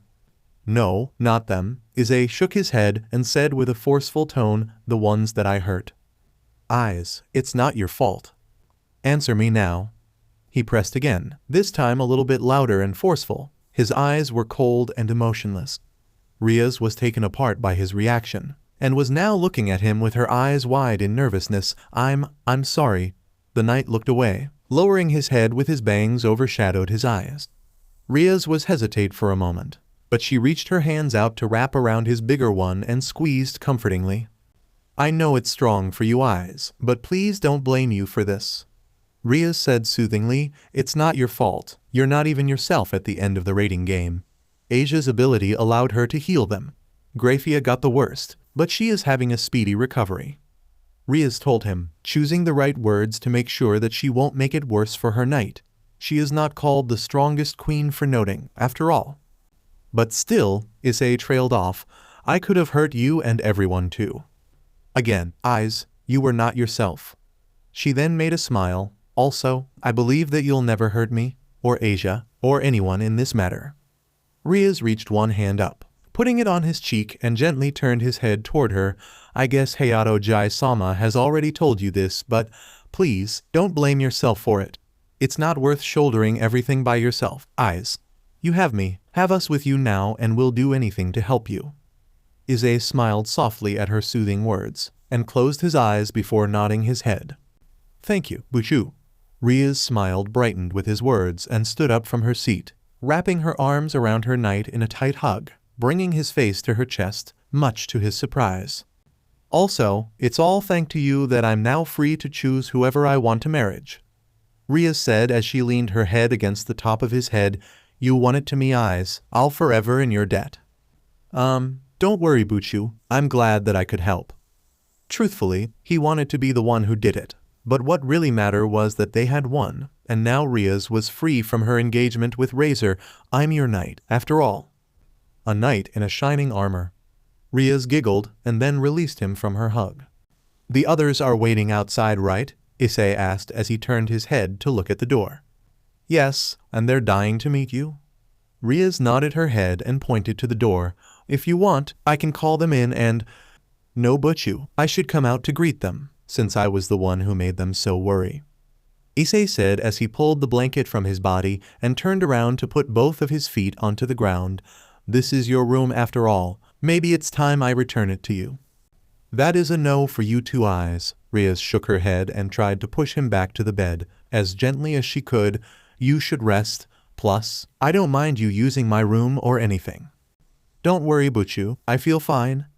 Issei shook his head and removed her hands from his body. "Don't worry about me. I'm tougher than—" But the moment Issei tried to stand up, he fell, eh? "Eyes!" Rias cried out and quickly shot her arms out to catch him before he could fall down to the ground. "My legs," Eyes said in surprise as he was lowered down to the ground by Rias. The knight tried to move his legs and it did response to his command, but very weakly. Line break. It seems his body is not capable of handling that level of power from Sugary yet.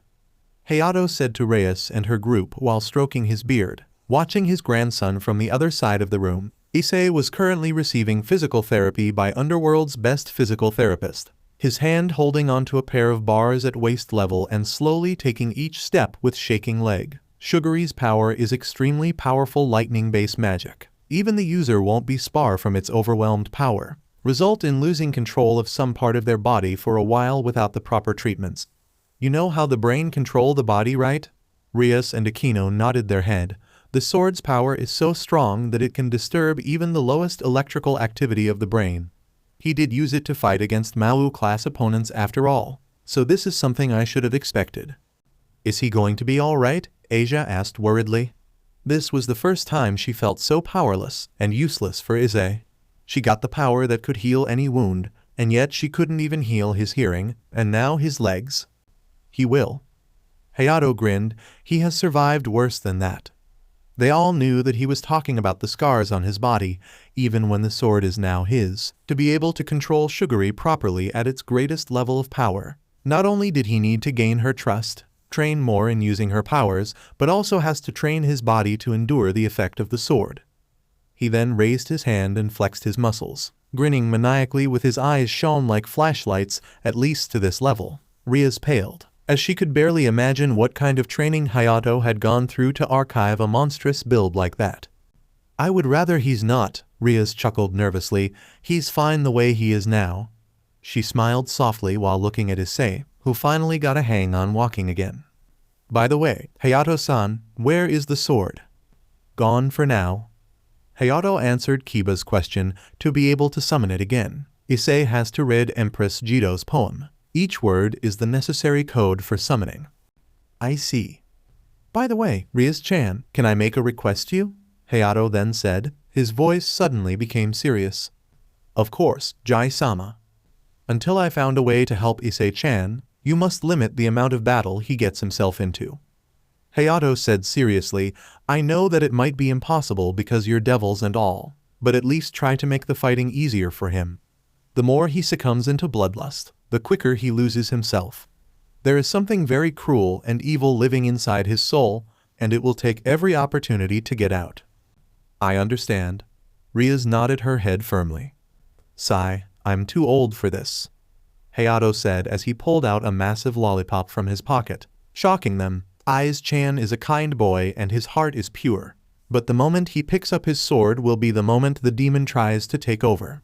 He will be nothing more than a ruthless, cruel killing machine. His heart will turn cold and his soul will be tainted in the blood of his enemies. The old man removed the wrapper and started licking it. Is there anything we can do to help him?" Raynare asked, turning to look at her best friend's grandfather. Issei had done so much for her, that must be the right time for her to repay his kindness. "Well, the answer is actually not that strong." Hayato laughed loudly. "But I will let you figure it out yourself, young ladies. It's really not my place to tell you what you should do." Raynare nodded her head slowly and turned her head away. Like the fallen angel young woman, the others had also figured it out the answer for that question. Line break. "Come in please, the door is not locked." A soft, feminine voice could be heard from the other side of the room after Issei knocked on the door 3 times. As soon as he was able to walk properly again, he came to this hospital, which was one of the best in the underworld, to visit Grayfia Lucifuge, the one who got the most beating from him and struck several times by bolts after bolts of lightning. While Phoenix tears saved her life, Grayfia was still very weak and needed to rest, while the other devils had all recovered and returned to their daily work. Oh, it's you, Issei Hyodu-san. Grayfia greeted him after Issei opened the door and stepped in. The silver-haired woman was sitting on the bed, with the white blanket covered up to her lap, wearing a simple, white outfit for patients at that hospital. Hey Grayfia-san, Issei greeted her, I came to visit you. He stated the obvious while rubbing the back of his head with one hand, holding a bunch of flowers in the other. Hope you don't mind. Of course not, please come in. Grayfia shook her head with a small smile and Issei walked in, removing the paper around the flowers and replaced with the old flower in flower vase on the table beside her bed. How are you feeling?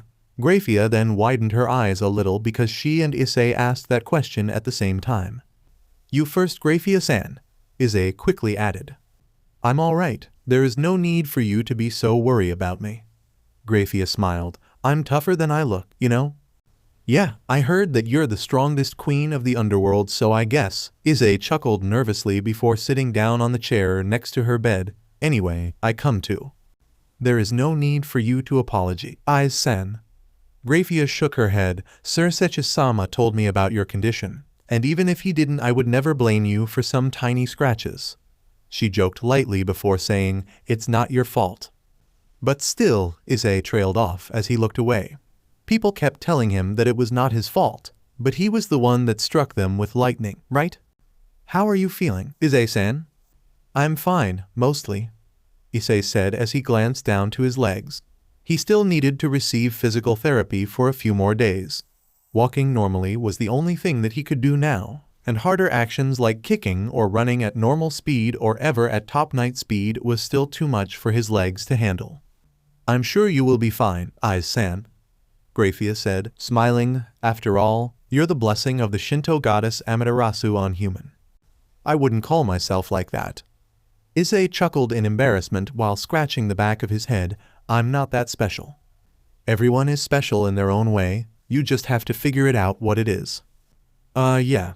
I will make sure to remember that then. Issei nodded his head before standing up. Anyway, I'm glad that you're okay, Grayfia-san. The maid smiled at his words. I will take my leave now. Don't want Buchu to get all worried about me again. I see. Grayfia let out a soft giggle that Issei thought wasn't possible for a strict woman like her. But it sounded cute nonetheless. Take care, Issei-san. We will see each other again in the future. She lowered her head a little to Issei. Yeah, see you later, Grayfia-san.